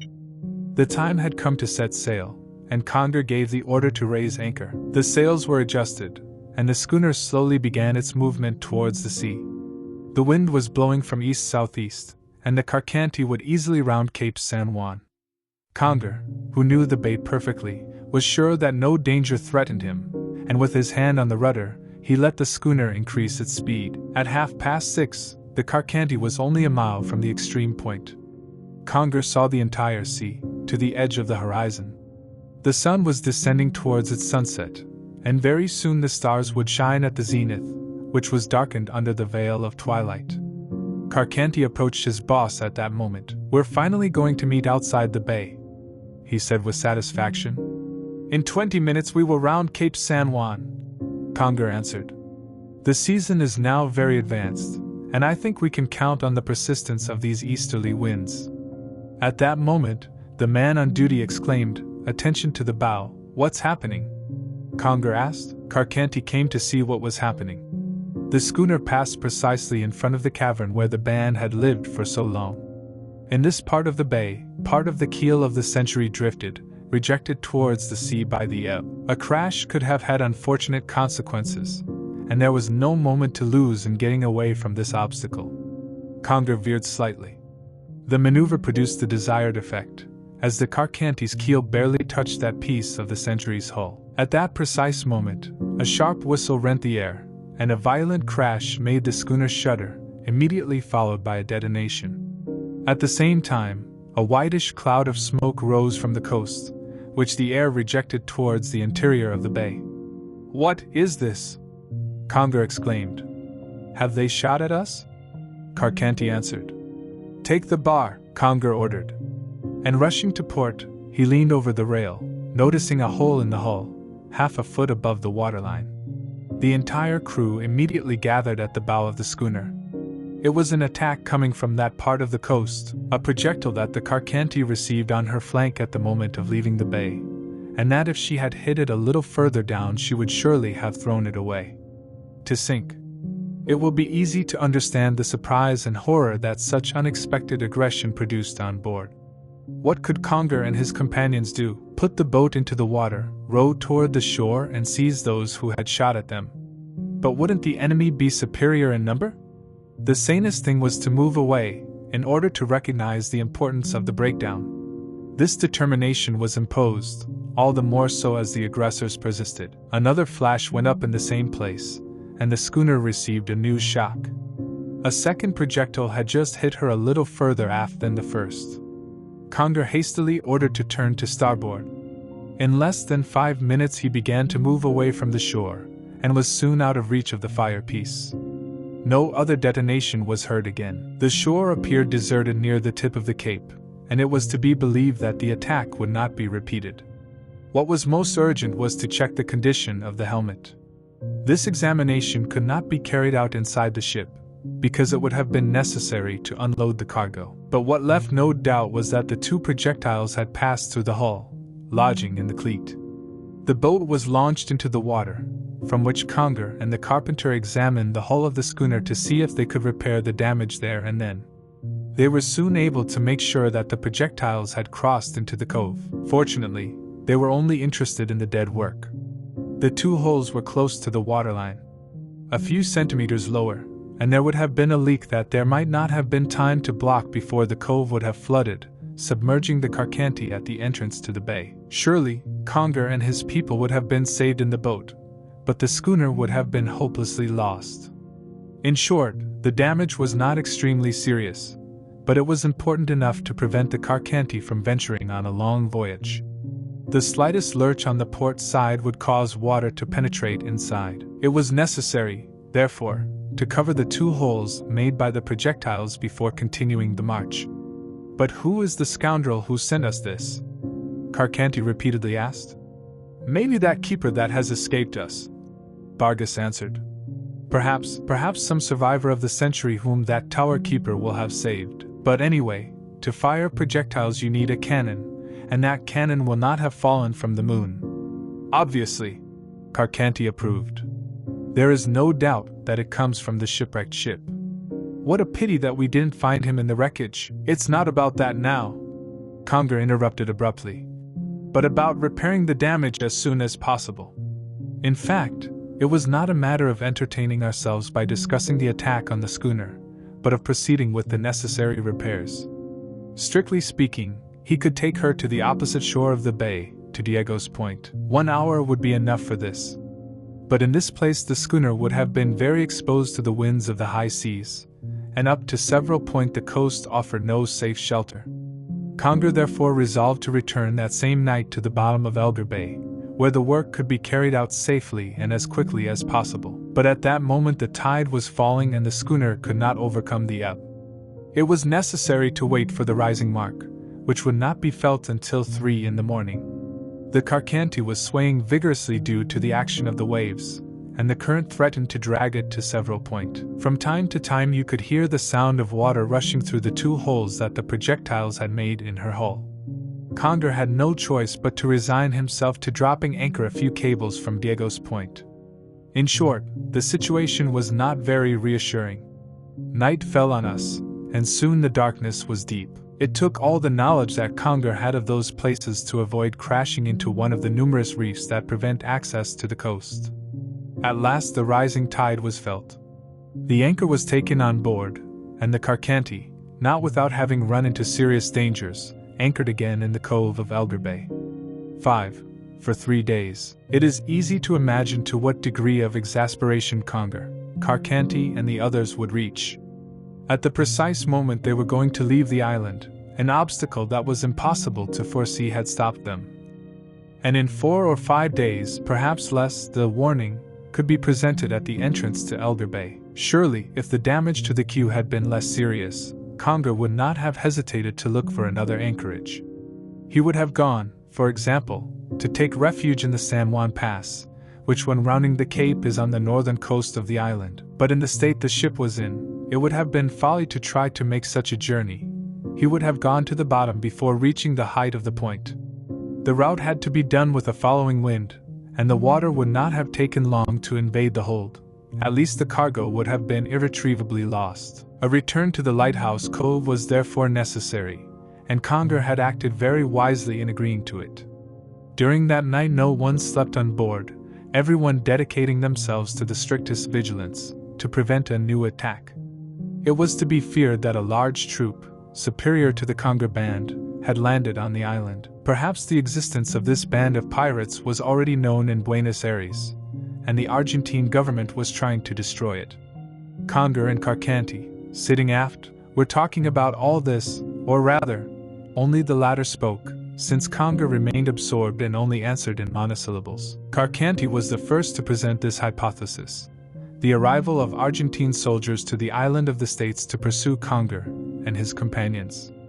But even admitting that his disembarkation would have gone unnoticed, that procedure was not that of a retreating troop. The natural thing was to immediately attack the square, or in case they had not had time to organize it, to have arranged several boats at the entrance to the bay to seize the schooner on its way out, or, at least, to put it in the impossibility of continuing your route. In any case, it was evident that they had not limited themselves to the sole skirmish of those unknown aggressors, whose prudence demonstrated their weakness. Carcanti therefore abandoned that hypothesis and returned to Vargas' idea. Yes, it was evident that the only thing that those who attacked the schooner intended was prevent him from leaving the island. They were, undoubtedly, some survivors of the century who had met the keeper, who would inform them of everything that had happened, foretelling them of the upcoming arrival of the warning. But the warning is not here yet, said Kongre, his voice trembling with anger. Before your return, the schooner will be away from the island. It was very unlikely, even assuming that the lighthouse keeper had found the castaways, that between them there were more than 3. How can we admit that more would have been saved from such a violent storm? And what could this handful of men be able to do against a large and well-armed troop? The schooner, once repaired, would gain high seas, leaving through the middle of the bay. What had happened once had to be ensured not to be repeated. It was, therefore, nothing more than a matter of time. How many days would it take to repair the new fault? During the night no incident occurred, and as soon as dawn broke, the crew got to work. The first job was to move the part of the load corresponding to the port side.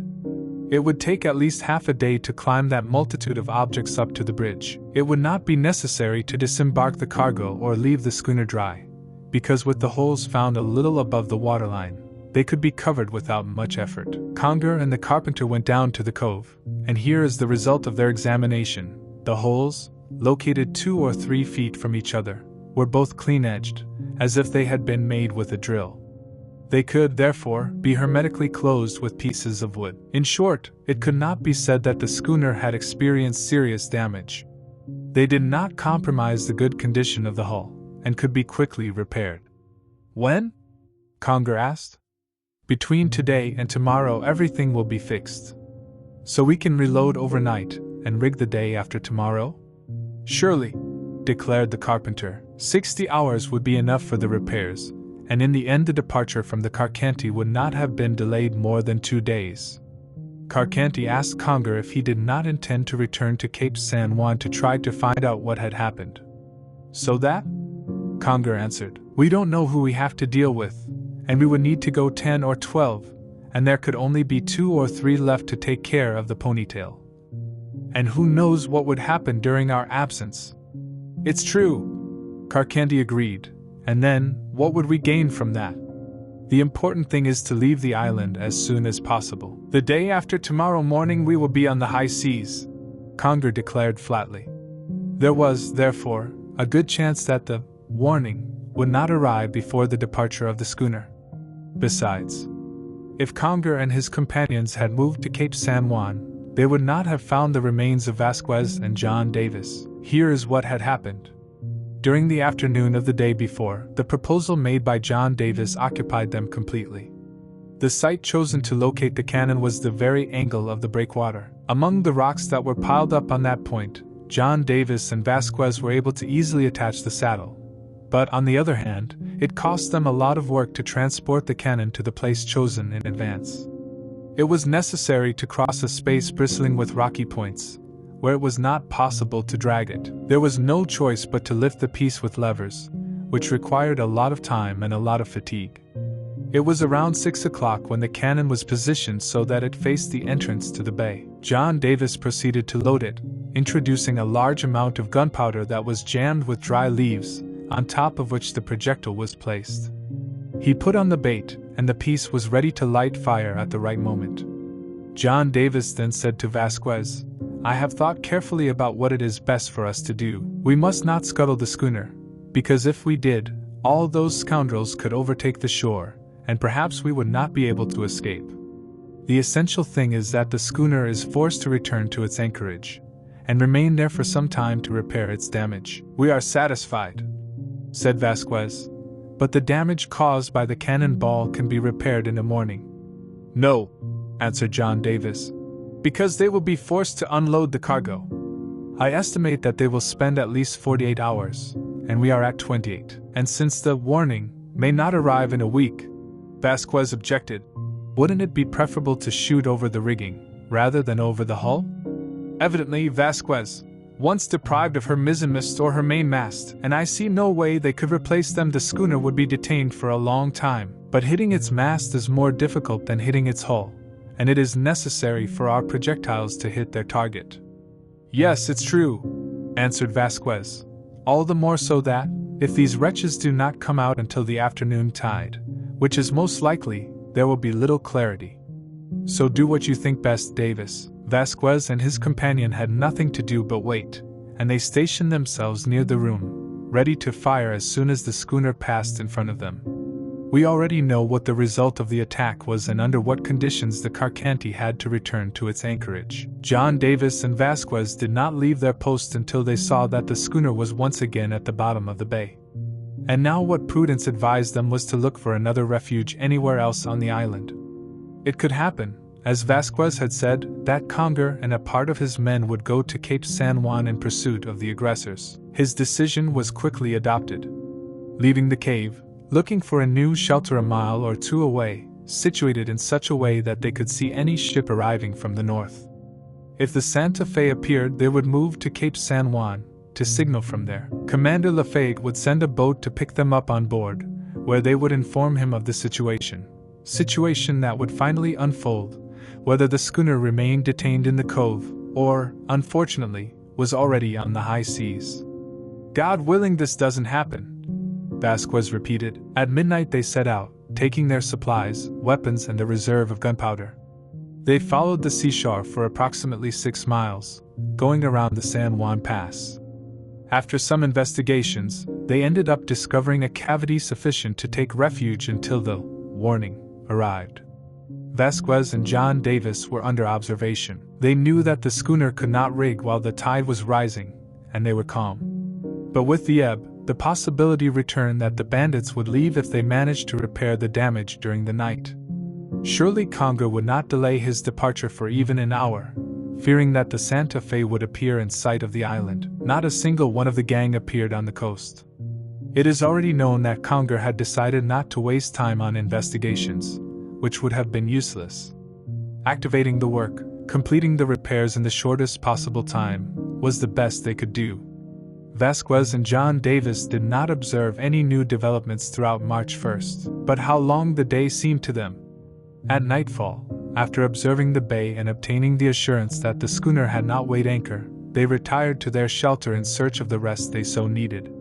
They got up when the sun came up, and their first glances were toward the horizon. No ship appeared in sight of the island. The Santa Fe did not announce itself by the column of smoke from her chimney. Would the schooner be ready to put to sea? The ebb was beginning, and if they took advantage of it, in an hour they would have doubled Cape San Juan. It was useless to think of repeating the attempt of the previous day, because Kongre was already warned and would be very careful to pass out of reach of the piece. It is understandable what anguishing worries Vasquez and John Davis would go through during the entire time the tide lasted. Around 7 o'clock the rising tide was felt, and with it the certainty that Kongre would not be able to rig until the afternoon. The weather was beautiful, the wind remained northeast, and there were no vestiges of the last storm in the sea. The sun shone through light, very high clouds that the breeze did not dispel. One more day of uncertainty and alert for Vasquez and his partner. The gang had not left the vicinity of the lighthouse, and it was not likely that any of the pirates would stray far from it all day. "This proves that those scoundrels are working hard," said Vasquez. "Yes, they hurry," answered John Davis. "Soon the damage caused by the projectiles will be repaired and nothing will stop them." And maybe, this very night, even if the tide is late, Vasquez added. They do not need a beacon to illuminate them, they know it perfectly. Just as they ascended it last night, this night they will descend it to the sea. The schooner will take them. What a shame that you haven't dismantled it. What do you want, Vasquez? Davis answered. What could have been done has been done. God will do the rest. We will help you, said Vasquez through clenched teeth, who seemed to have suddenly made a strong resolution. John Davis remained thoughtful. He walked back and forth along the beach, his gaze fixed on the north. Nothing on the horizon / Nothing. He stopped abruptly, and approaching his companion, he said to her, What if we went to see what was happening at the lighthouse? At the bottom of the bay, Davis? Yes, we will determine if the schooner is ready to put to sea. And what will we have achieved with that? No, Vasquez, exclaimed John Davis. I'm dying of impatience. I can't take it anymore. It's stronger than me. And truly, it was clear that the second of the century was not the owner of Yes. How far is it from here to the lighthouse? Davis asked. 3 miles, at most, over the hills and straight toward the bay. Well, I'll go, Vasquez. I'll leave at 4. I'll arrive before 6 and I'll slip as far as I can. Even if it is dawn, they will not discover me, and I will be able to observe. It would have been useless to try to dissuade John Davis. Vasquez did not even try, and when his companion said, You will stay here watching the sea. I will go alone and I will be back before nightfall. He replied like a man who has his plan. I will accompany you, Davis. I also want to take a tour of the lighthouse. It was decided, and so it would be done. During the remaining hours before they were on their way, Vasquez left his companion on the beach and isolated himself in the cavity that had served as their refuge, dedicating himself to a mysterious task. The second of the century surprised him once he was available, carefully sharpening his long knife on the rock, and another tearing a shirt into strips which he then braided into a rope. To the questions that were asked, Vasquez responded in an evasive manner, assuring that he would explain himself more clearly when night came. John Davis did not insist. At 4 in the morning, after eating a bit of biscuit and a piece of cold cuts, the two, armed with their revolvers, set off, climbing the crests of the hills without great difficulty. Before them stretched a vast arid plain. Not a single tree could be seen in the entire range of vision. Some sea birds, shrill and deafening, flew in flocks in a southerly direction. The route they had to follow to reach the bottom of Elgar Bay was perfectly indicated. There, said Vasquez, and with his hand he pointed to the lighthouse, which stood less than 2 miles away. Let's march, replied John Davis. The two walked with a quick step. Precautions were not necessary until they were close to the cove. After half an hour of walking they stopped eagerly, but they did not feel fatigue. There was still a half-mile to go. Prudence was already necessary to prevent Kongre or one of his men from being observed from the lighthouse. At this distance they could already be noticed. As the atmosphere was clear, the gallery was perfectly visible. There was no one in it at that moment, but perhaps Carcanti or someone else was in the 4th chamber, from where through the narrow windows, oriented to all cardinal points, the eye could observe the island in a vast expanse. John Davis and Vasquez slid among the rocks scattered everywhere in a chaotic disorder. They moved carefully from one to the other, sometimes crawling on the floor to cross an open space. Their progress slowed considerably during this last part of the journey. It was close to 6 when they reached the last of the hills that framed the cove. It was not possible that they would be discovered, unless one of the band had stood out in their direction. Even from the top of the lighthouse they could not have been visible in the middle of the rocks, among which they blended in. The Carcanti was there, floating in the cove. The crew was busy returning to the hold the part of the cargo that had had to be loaded onto the bridge during repairs. Everything indicated that the repair was completed, that the holes produced by the projectiles were completely closed. "They are ready to leave!" exclaimed John Davis, suppressing his anger, which was about to explode. "Who knows if they will sail before the tide, 2 or 3 hours from now," Vasquez said. "And not being able to do anything." "Nothing," John Davis repeated. Indeed, the carpenter Vargas had kept his word. His task had been quickly and conveniently executed. There was no trace of the breakdown. The 2 days had been enough. With the cargo in place, the hatches closed, the Carcanti was ready to put to sea. However, the day passed and the sun disappeared without any signs of an upcoming departure on board. From their shelter, Vasquez and John Davis listened to the noises that reached them from the bay. There were screams, laughter, swearing, the dragging of bundles over the bridge. Around 10 o'clock they distinctly heard the sound of a hatch closing. Then, the most complete silence. Davis and Vasquez felt their hearts tighten. Without a doubt, with the work finished, the time had come to leave. But no, the schooner continued rocking in the cove, attached to its anchor, which had not been raised from the bottom of the bay. Spend an hour. The second of the century, and took Vasquez's hand, saying, "The tide is rising again. They won't leave, not today, but what about tomorrow?" "Not tomorrow, not ever," said Vasquez. "Come," he added, leaving the hollow where they were ambushed. Davis, very intrigued, followed Vasquez, who was cautiously advancing towards the beach. In a few minutes they were at the foot of the lighthouse. Once there, Vasquez, after a slight investigation, moved a rock, which he turned without great effort. "You get in there," he said to Davis, indicating the hole that had been exposed. "This is a hiding place that I discovered by chance when I was at the lighthouse. I was far from suspecting that he could be useful to me. It is not a cave, it is a hole in which the two of us can barely be, but they will pass by us 1,000 times without suspecting that the house is inhabited." Davis slid into the pocket, where Vasquez immediately entered. Pressed against each other, to the point of being unable to move, they spoke in a low voice.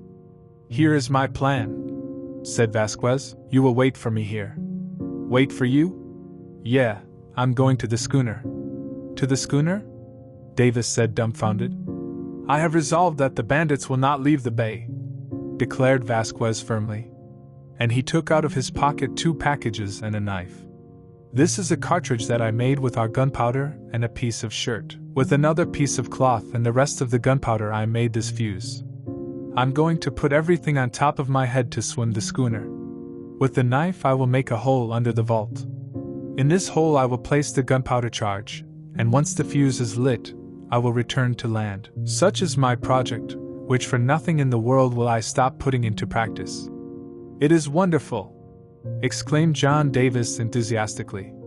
"But I will not allow you to run such great danger alone. I will accompany you." "So that?" replied Vasquez. "A man alone goes more unnoticed, and for what I want to do, one is enough." Davis thought he should insist, but Vasquez remained inflexible. The idea was his, and it was up to him to put it into execution. Davis had no choice but to give in to his partner's firm resolve. In the dead of night, Vasquez, after taking off his clothes, left the hiding place and went down the hill. Once in the sea, he jumped into the water and swam with a vigorous arm towards the schooner, which was swinging springily on a cable from the shore. As he approached, the masts of the ship grew blacker and more imposing. The swimmer soon noticed the silhouette of the man on guard, sitting on the railing, with his legs hanging toward the water. The sailor was whistling a song, the notes of which could be heard distinctly in the silence of the night. Vasquez described a curve and approached the stern of the ship, hiding in the shadow. The rudder loomed above him, and with superhuman efforts he managed to crawl to the top, straddling it. In this way, with his 2 hands free, he was able to grasp the sack he was carrying on his head, and holding it between his teeth, explore its contents. Pulling out the knife, he immediately set to work. Little by little, the hole made in the stern became wider and deeper. After an hour of work, the knife blade came out on the opposite side.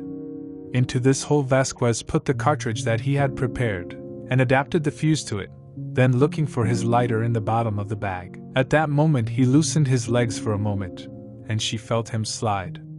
That was the irremediable failure of his attempt. If the wick got wet, he had to give up making fire.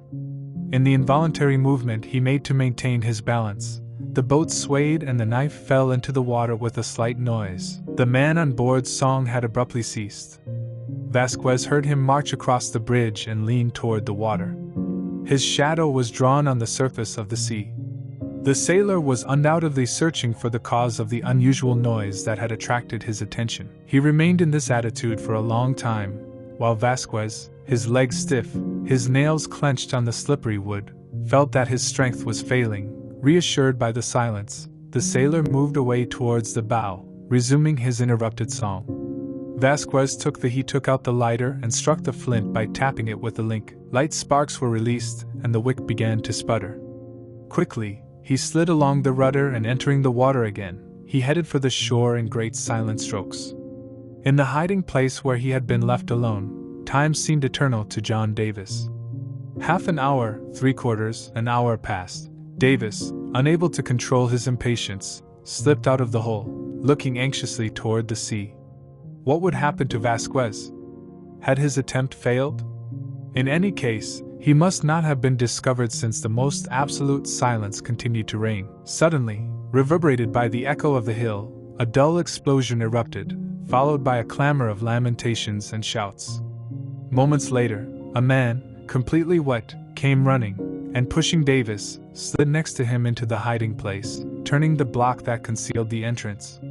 Almost at the same time, a platoon of men passed by shouting. Their thick shoes hitting the stones could not drown out their voices. "It's ours," said one of them. "I have seen him as I am seeing you," added another. "I was alone. Surely it's not 100 meters from us." "Ah, scoundrel! We'll hunt you down." The noise faded with distance. "It's done?" Davis asked quietly. "Yes," answered Vasquez. "And do you think you have achieved your goal?" "I hope so." As dawn broke, the hammering on board made the doubts disappear. Since he was working on the schooner, he had problems, and Vasquez's attempt had been successful. But what neither one nor the other could know was the importance of these breakdowns. "They may have to stay in the bay for a month," Davis exclaimed, forgetting that if such a thing happened, he and his companion would starve to death at the bottom of their hiding place. "Silence," Vasquez said, grabbing her hand. A new group of men was approaching, perhaps the same one returning from the fruitless hunt. Those who constituted it did not utter a word. There was nothing to be heard except the sound of footsteps. All morning Vasquez and Davis heard kicking around them. The bandits passed and passed in pursuit of the schooner's attacker. However, as time passed, this persecution seemed to diminish. It had been a long time since there had been any noise from outside, when at noon 3 or 4 men stopped 2 steps from the hole in which Davis and Vasquez were stuffed. "There is definitely no way to find him," said one of them, sitting down on the very rock that blocked the hole. "We had better give it up," said another. "The comrades are already on board, and we are going to do the same. After all, that rascal has taken a bum hit." Vasquez and Davis shuddered, paying close attention to what their enemies were saying. "Yes," a fourth interlocutor approved. "What he wanted was to make the rudder jump, the soul and heart of a ship. What a nice job that rascal would have done for us. Fortunately, he hasn't succeeded. The evil is reduced to a hole in the vault and a piece of hardware torn off.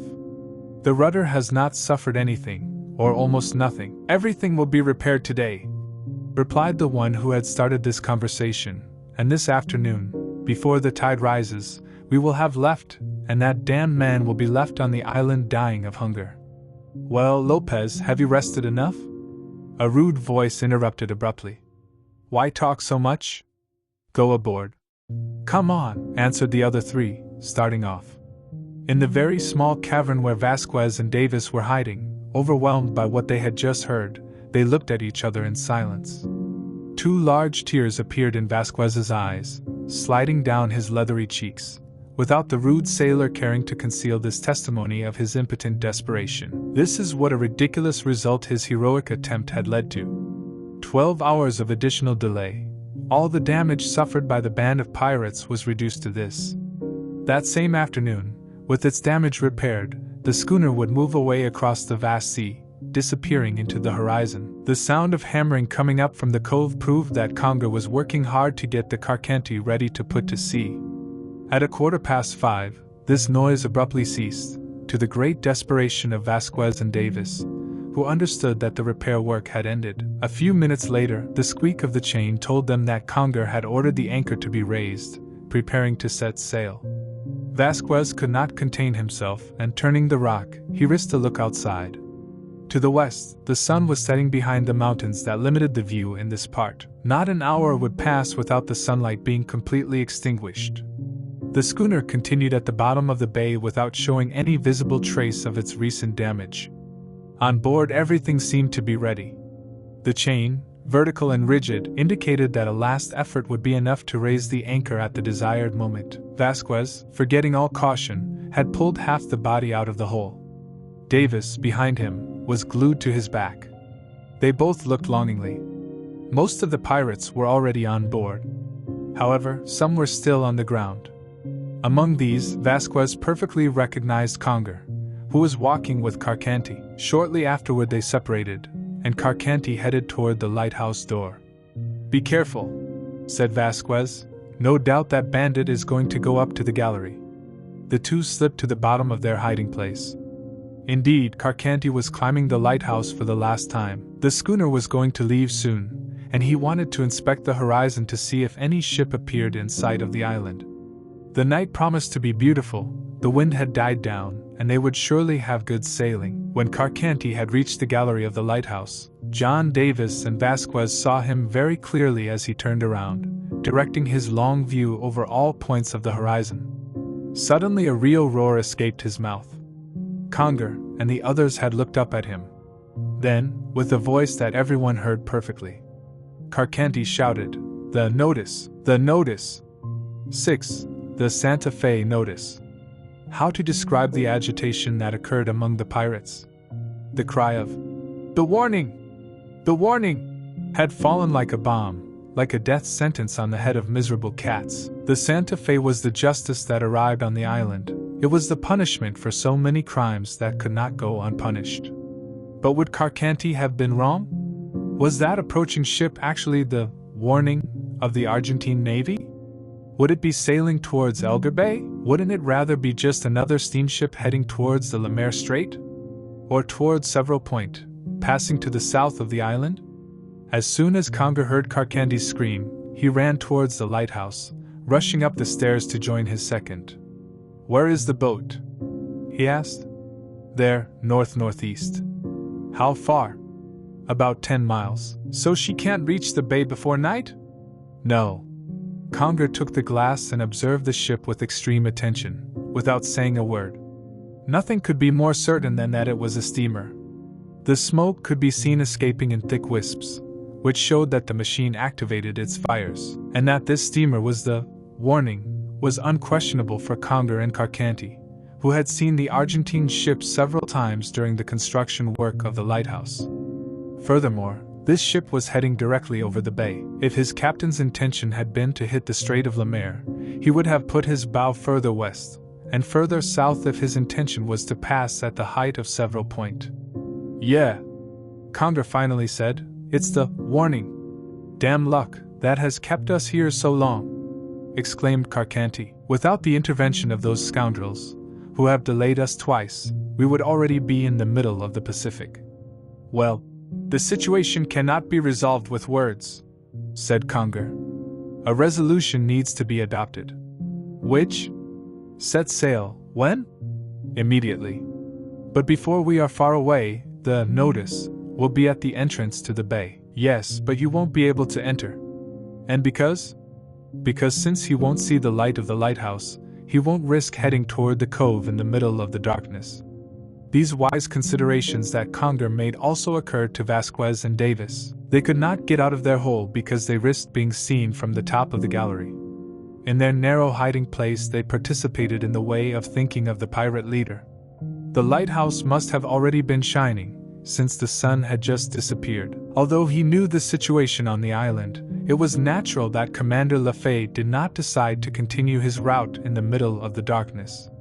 Since this extinction could not be explained, it was logical that he would not enter the bay until dawn. It is true that he had already entered that anchorage 10 times, but always during the day, and not having the lighthouse to indicate the route, he would surely not venture among the dangerous reefs. Furthermore, the commander of the warning would think that the island was the scene of serious events, since the keepers were not in his position. But if the commander has not seen the island, Vasquez observed, if he continues marching in the hope of discovering the light of the lighthouse, might what happened to the century not happen to him? Aren't you in danger of getting lost against the rocks of Cape San Juan?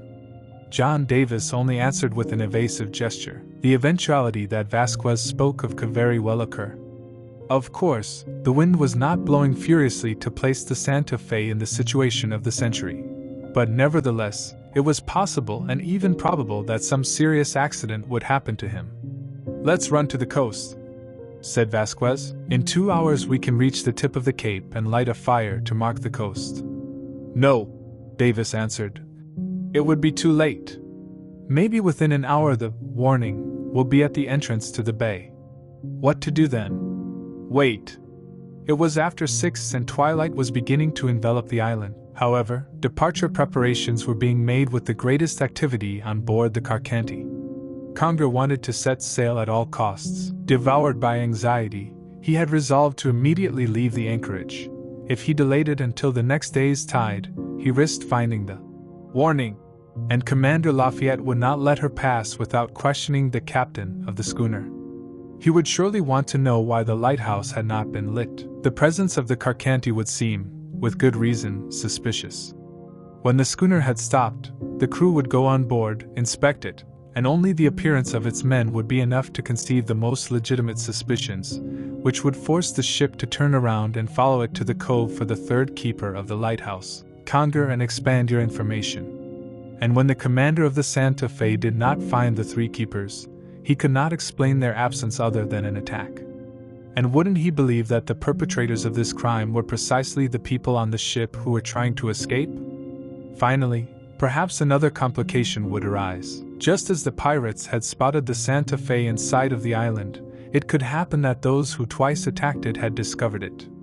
The Carcanti when she was preparing to jump into the sea. If the enemy unknowns had followed all the movements of the warning, they would appear when the ship arrived at the cove, and if, as expected, the third lighthouse keeper was among them, Kongre and his men would surely not escape punishment for their crimes.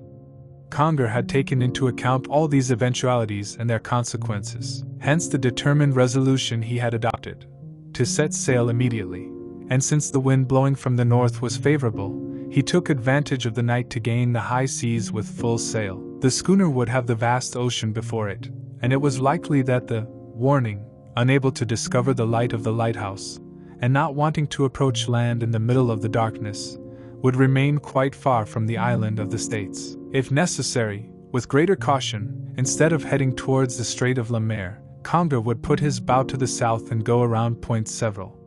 After all these considerations were made, the leader of the band gave orders to speed up the preparations for marching. John Davis and Vasquez guessed the pirates' plan. They wondered how they would manage to thwart it, and they felt, in despair, the full magnitude of their helplessness. At 7:30, Carcanti called the men who were still on the ground. As soon as the crew was on board, the boat was hoisted, and Kongre ordered the anchor raised. John Davis and Vasquez heard the regular squeak of the chain gathered under the action of the windlass. After 5 minutes, the anchor was retracted when serving it. Immediately, the schooner began its evolution, and unfolding the high and low sails, in order to take advantage of all the breeze that was already falling, she began to sail slowly. Navigation soon became very difficult. The sea was low, the current was not in their favor, and in these conditions they could make little progress in the 2 hours until the rising tide. Putting things very favorably, she could be sure that she would not reach Cape San Juan before midnight. However, it didn't matter that she was like that. From the moment the Santa Fe did not enter Elgar Bay, Kongre did not risk an encounter with the warning. Even if he had to wait for the next tide, at dawn he would be well away from the island. The crew strove to speed up the Carcanti's progress. Although Kongre knew this shore, he knew how dangerous it was because of the countless reefs that overflow it. An hour after the departure he thought he was so close to the rocks that it seemed prudent to turn in order to get away from the danger. Not without work could this change of moorings be carried out with that breeze that fell more and more with the night. However, the maneuver was urgent, and everyone hurried to the task. But lacking speed, the schooner was unable to luff, and she continued drifting towards the coast. Kongre understood the danger. He had only one resource left. They launched the boat into the water. 6 men boarded it, and by dint of oars they managed to move the schooner, which took the starboard bows. A quarter of an hour later she was able to sail in her original direction, without fear of being thrown against the southern reefs. Unfortunately, there was not a breath of wind. The sails beat against the masts. The boat would have tried in vain to tow the carcanti to the entrance of the bay. All that could be achieved was to resist the rising tide that was beginning to make itself felt. Kongre was going to have no choice but to anchor in that place less than 2 miles away from the cove.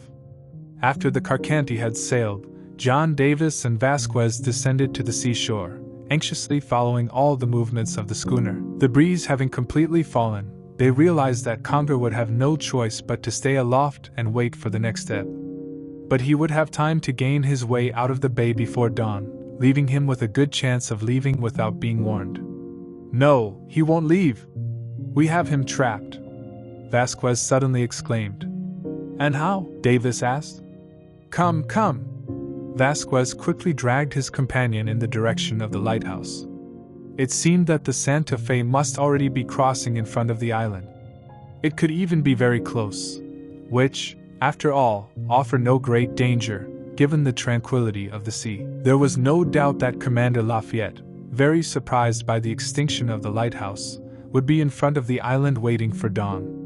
Kongre also thought so, but at the same time he saw great chances of being able to mislead the warning. As soon as the ebb pushed the waters of the bay towards the sea, the carcanti, without the need for wind, would resume its march, and in less than an hour she would be in the middle of the ocean.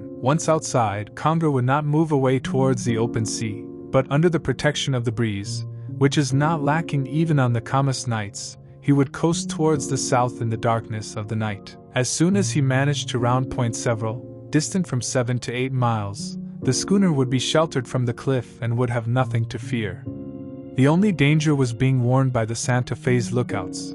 Well, surely Commander Lafayette would not let you go to Carcanti without questioning his captain about the lighthouse. By forcing the machine, the warning would reach the schooner before it could disappear behind the southern heights.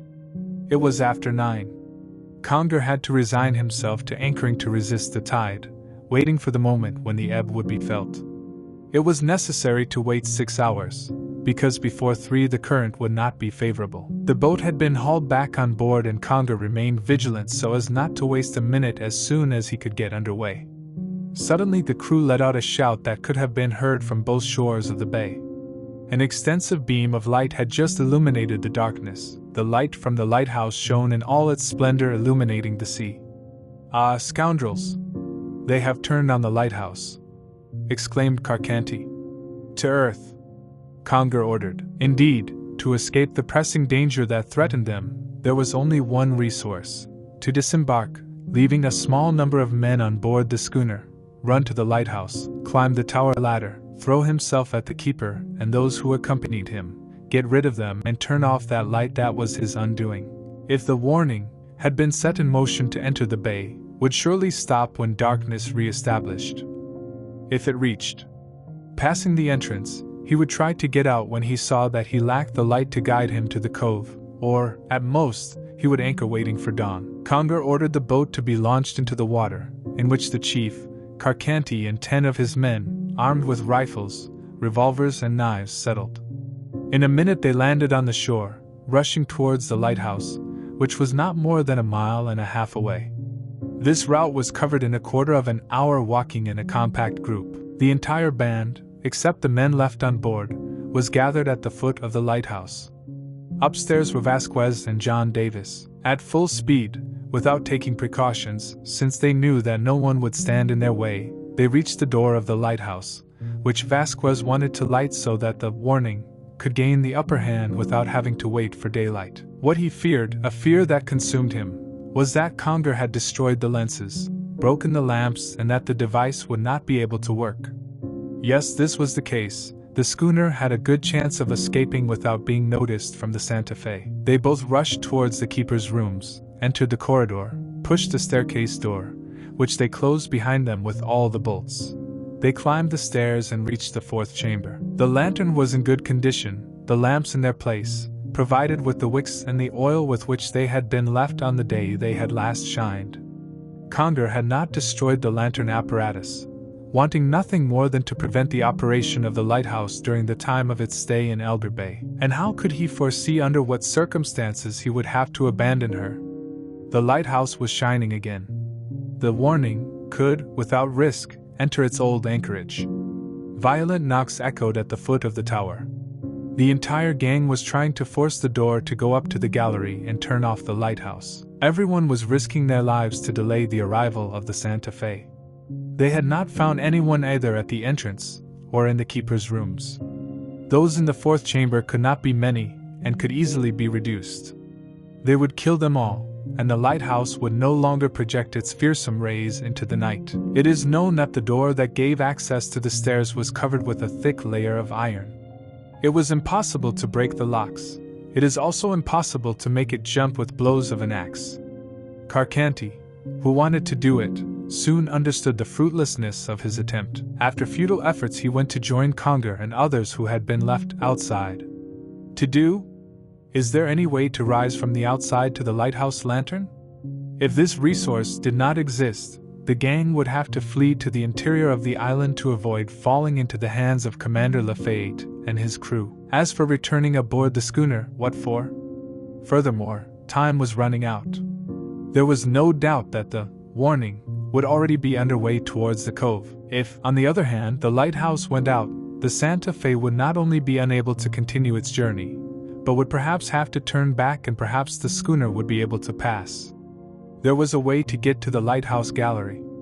The lightning rod chain, Kongre exclaimed. Indeed, a metal chain was stretched along the tower, held 3 feet at a time by iron hooks. By rising by hand, by force of fists, it was possible to gain the gallery, and perhaps surprise those who occupied the fourth chamber. Kongre was going to attempt this last means of salvation. Carcanti and Vargas preceded him. Clinging to the chain, they began to crawl close to each other, hoping to go unnoticed in the darkness of the night. Their hands already reached the bars of the gallery, and they only needed to climb it to be in the chamber of the room. At that precise moment, 2 detonations sounded. John Davis and Vasquez, who were on the defensive, had fired their revolvers. The 2 evil men fell wounded by the accurate bullets. Then the whistles of the Warning that reached the cove were distinctly heard, and the high-pitched bellowing of the steam siren. Through space. It was no longer time to flee. In a few minutes, the Santa Fe would anchor in front of the lighthouse. Kongre and his companions, realizing that any attempt was now useless, rushed outside, fleeing inland. A quarter of an hour later, at the moment when Commander Lafayette dropped anchor, the reconquered boat of the keepers docked alongside the warship in a few strokes of the oar. John Davis and Vasquez were aboard the Notice. The Desalinista Notice. Santa Fe had left Buenos Aires on February 19th, taking on board the replacement of the lighthouse of the island of the States. Favored by the wind and the sea, the crossing was very fast. The great storm, which lasted almost 8 days, had not extended beyond the Strait of Magellan. Commander Lafayette had not felt its effects, arriving at his destination a few days early. 12 hours later it would have been useless to pursue the Kongre gang, because the schooner would be in the middle of the ocean. Commander Lafayette did not let the night pass without updating himself on what had happened in Elder Bay during the past 3 months. If Vasquez was on board, his comrades Felipe and Morais did not accompany him. The other, John Davis. It was completely unknown. The captain of the Santa Fe made them enter his cabin, and said, addressing Vasquez, "The lighthouse was lit late." "He hasn't been working for 9 weeks," Vasquez responded. 9 weeks? What does this mean? And his 2 companions? Felipe and Morais do not exist. 21 days after the departure of the Santa Fe, the lighthouse had only 1 keeper, my commander. Vasquez recounted the events that had occurred on the island of the States. A band of pirates, under the orders of a certain Kongre, had been installed in Elder Bay for several years, luring ships towards the reefs of Cape San Juan, collecting the remains of the shipwrecks and murdering the survivors. No one suspected their presence during the time the construction of the lighthouse lasted, because the bandits had taken refuge in Cape San Bartolome, the western end of the island. When the Santa Fe departed and the keepers were left alone, the Kongre gang sailed up Elder Bay in a schooner that by chance fell into their possession. Minutes after anchoring in the cove, Morais and Felipe fell dead on the deck of the pirate ship. Yes, Vasquez escaped the catastrophe. It was because he was in the bedroom at that moment. Fleeing from the bandits, he took refuge on the coast of Cape San Juan, where he was able to sustain himself, thanks to the provisions discovered in a cavern, where the pirates stored their reserves. Then, Vasquez recounted the shipwreck of the century and how lucky he was to be able to save the second on board, and how the two of them lived waiting for the arrival of the Santa Fe. His brightest hope was that the schooner, held up for important repairs, would not be able to go to sea to gain access to the Pacific before the return of the Warning in the first days of March. But he surely would have been able to leave the island before this date, if the 2 projectiles that John Davis put in his hull had not detained him for a few more days.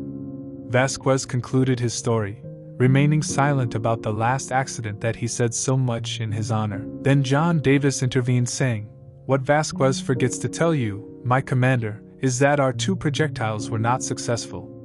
Despite the holes we made in the hull, the Maule would have set sail if Vasquez, at great risk to his life, had not swum to the schooner, placing a gunpowder cartridge in it. It is true that not all the desired results were obtained. The breakdowns were slight, and could be repaired in 12 hours. But that brief time was enough for you to find the schooner in the bay. It is Vasquez, therefore, who is responsible for this result, and he also came up with the idea of running towards the lighthouse and lighting it so that the Warning could enter the bay." Commander Lafayette affectionately shook the hands of Vasquez and John Davis, who through their courageous intervention had managed to get the Santa Fe to Elder Bay before the schooner's departure. The captain of the Warning, at the time when twilight was beginning to darken the sky, had perfectly distinguished, if not the east coast of the island, at least the high peaks that rise in the background. He was then about 10 miles away, and expected to be at the anchorage 2 hours later. It was the moment when the Santa Fe had been spotted by John Davis and Vasquez. It was also then that Carcanti, from the top of the lighthouse, signaled to Kongre, who took his orders to rig up quickly, in order to leave the bay before the Santa Fe entered it. During this time, the Santa Fe continued sailing towards Cape San Juan. The sea was calm, and the last breaths of the offshore breeze could barely be felt. Surely, before establishing the lighthouse at the end of the world, Commander Lafayette would not have committed the imprudence of coming so close to land during the night, much less venturing into Elder Bay to gain the cove. But now the coast and the bay were illuminated, and he did not find it necessary to wait until the next day. The Warning, therefore, continued its course to the southwest, and when night completely fell, it was less than a mile from Elder Bay. The Santa Fe remained there on the machine, waiting for the headlight to shine. An hour passed without any point of light being seen on the island.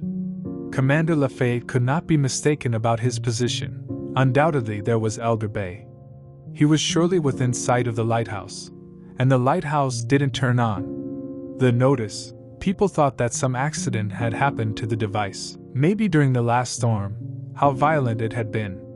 The flashlight had been broken, the lenses dismantled and the lamps put out of service. It could not occur to them that the landowners had been victims of an attack by a band of pirates, that 2 of them had fallen under the blows of the assassins, and that the 3rd had been forced to flee to avoid suffering the same fate. "I didn't know what to do," said Commander Lafayette. "The night was very dark and I could not venture into the bay. I had no choice but to stay away until dawn. My officers, my crew, we were all prey to mortal anxiety, sensing some misfortune. Finally, at about 9 o'clock, the lighthouse shone. The delay must depend on some accident. Then I ordered an increase in pressure and put the bow towards the entrance of the bay. An hour later, the Santa Fe entered it. A mile and a half from the cove I found a ship anchored that seemed abandoned. I was going to send a few men on board, when shots rang out, fired from the gallery of the lighthouse. We understood that the keepers were attacked, and that they were defending themselves, probably, against the crew of that schooner. I made the siren wail to scare the attackers.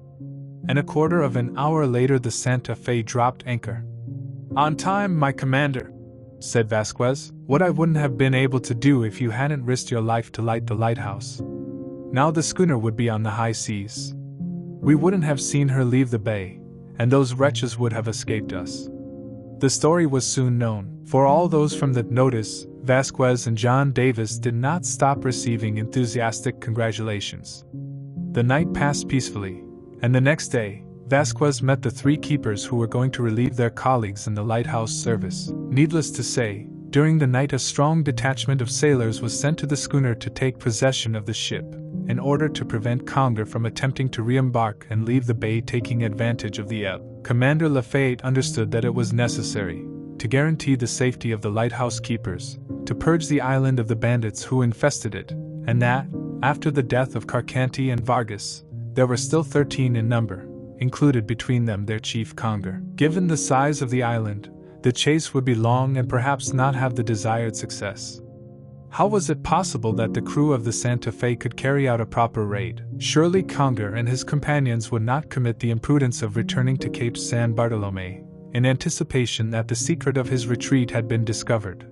But they had the rest of the island, and it might be weeks, or even months, before all the members of the band were captured. And yet, Commander Lafayette had the duty not to abandon the island before leaving the keepers safe from all aggression and having ensured the regular operation of the lighthouse. What, in truth, could precipitate the result was the situation in which Kongre and his people were going to find themselves. They had no provisions left either in the cavern at Cape St. Bartholomew or in that at Elder Bay. Commander Lafayette, guided by Vasquez, was able to verify that, at least in the latter, there was no reserve of biscuit, salted food or preserves of any kind. All that remained of provisions had been transported aboard the schooner, which was taken to the cove by the warning sailors. The cavern only preserved remains of shipwrecks, fabrics, clothing, and utensils, which were also transported to the lighthouse warehouses. Even if Kongre were to go during the night to search his former lodgings, it was certain that he would find nothing useful for his subsistence on the island. They also did not have to have hunting weapons, given the amount of rifles and ammunition found on board the Carcanti. They would be forced, therefore, to feed themselves only on fishing, and in such conditions they would soon give up or die of hunger. The investigations began immediately. Detachments of sailors, under the orders of an officer or a boatswain, headed, some towards the interior of the island and the rest towards the coast. Commander Lafayette moved to Cape San Bartolome, where he did not find any vestige of the band. Several days passed without discovering the presence of any pirates, when on the morning of March 10th, 7 miserable fishermen arrived at the lighthouse, exhausted by hunger. Received aboard the Santa Fe, where they were given food, they were left under guard, unable to flee. 4 days later, the second, Regal, who was visiting the southern coast around Cape Webster, discovered 5 bodies, among which Vasquez was able to recognize 2 of the Chilean members of the gang. The remains found in their vicinity attested that they had tried to feed on fish and crustaceans, but nowhere were coals or ashes to be seen, and it was evident that they had not been able to find a light. Anyway, on the afternoon of the next day, a little before sunset, a man appeared in the middle of the rocks that bordered the cove, less than 500 meters from the lighthouse.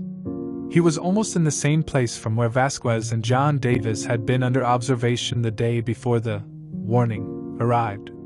This man was Kongre. Vasquez, who was walking with the new keepers, recognized him immediately and exclaimed, "There he is! There is!" Upon hearing this cry, Commander Lafayette came with his second. John Davis and some sailors had launched themselves in pursuit, and everyone could see the silhouette of that leader, the only survivor of the band he commanded. What was he coming to do in that place? Why did he show himself so without reserve? Was it his intention to surrender? He must have no illusions about the fate that awaited him. He would be taken to Buenos Aires, where he would pay with his head for an entire existence of robberies and crimes. Kongre remained motionless on the highest rock, against which he gently broke the sea. His gaze roamed the cove. Near the notice, he could see that schooner that luck had sent him so opportunely to Cape San Bartolome, and that a contrary chance had taken it from him. What thoughts must have piled up in that brain? What bitterness! If the Santa Fe had not arrived, he would already be in the middle of the Pacific, where it would have been easier for him to escape all persecution and ensure his impunity. The interest that Commander Lafayette had in seizing Kongre is understandable. He gave his orders, and the second, Regal, followed by half a dozen sailors, rushed to the left to flank the rocks, in order to seize the bandit. Vasquez guided this group along the shortest path. They had not gone 100 meters when a detonation was heard, and a body was seen falling into the void and disappearing into the waters of the sea. Kongre had taken a revolver from his belt and shot himself in the head. The wretch had done justice, and the falling tide dragged his corpse out to sea. Such was the outcome of this drama on the island of the States. It is useless to note that since the night of March 3rd, the lighthouse had not stopped working. The new keepers were brought up to date with the service by the brave Vasquez. There was no longer a single man left from the band of pirates. John Davis and Vasquez would embark on the Notice, heading to Buenos Aires. From there, the first would be repatriated to Mobile, where he would soon obtain command of a ship, which was credited with his energy and personal courage. Vasquez would go to his hometown to rest from the harsh trials so resolutely endured. But he would go alone, without his poor companions being able to accompany him. On the afternoon of March 18th, completely sure that no risk threatened the keepers or the lighthouse, Commander Lafayette gave the order to set sail. When the Warning left Elder Bay, the sun set below the horizon, and the Santa Fe moved away over the shadowed sea, accompanied by the light beam once again projected by the end of the world lighthouse. End.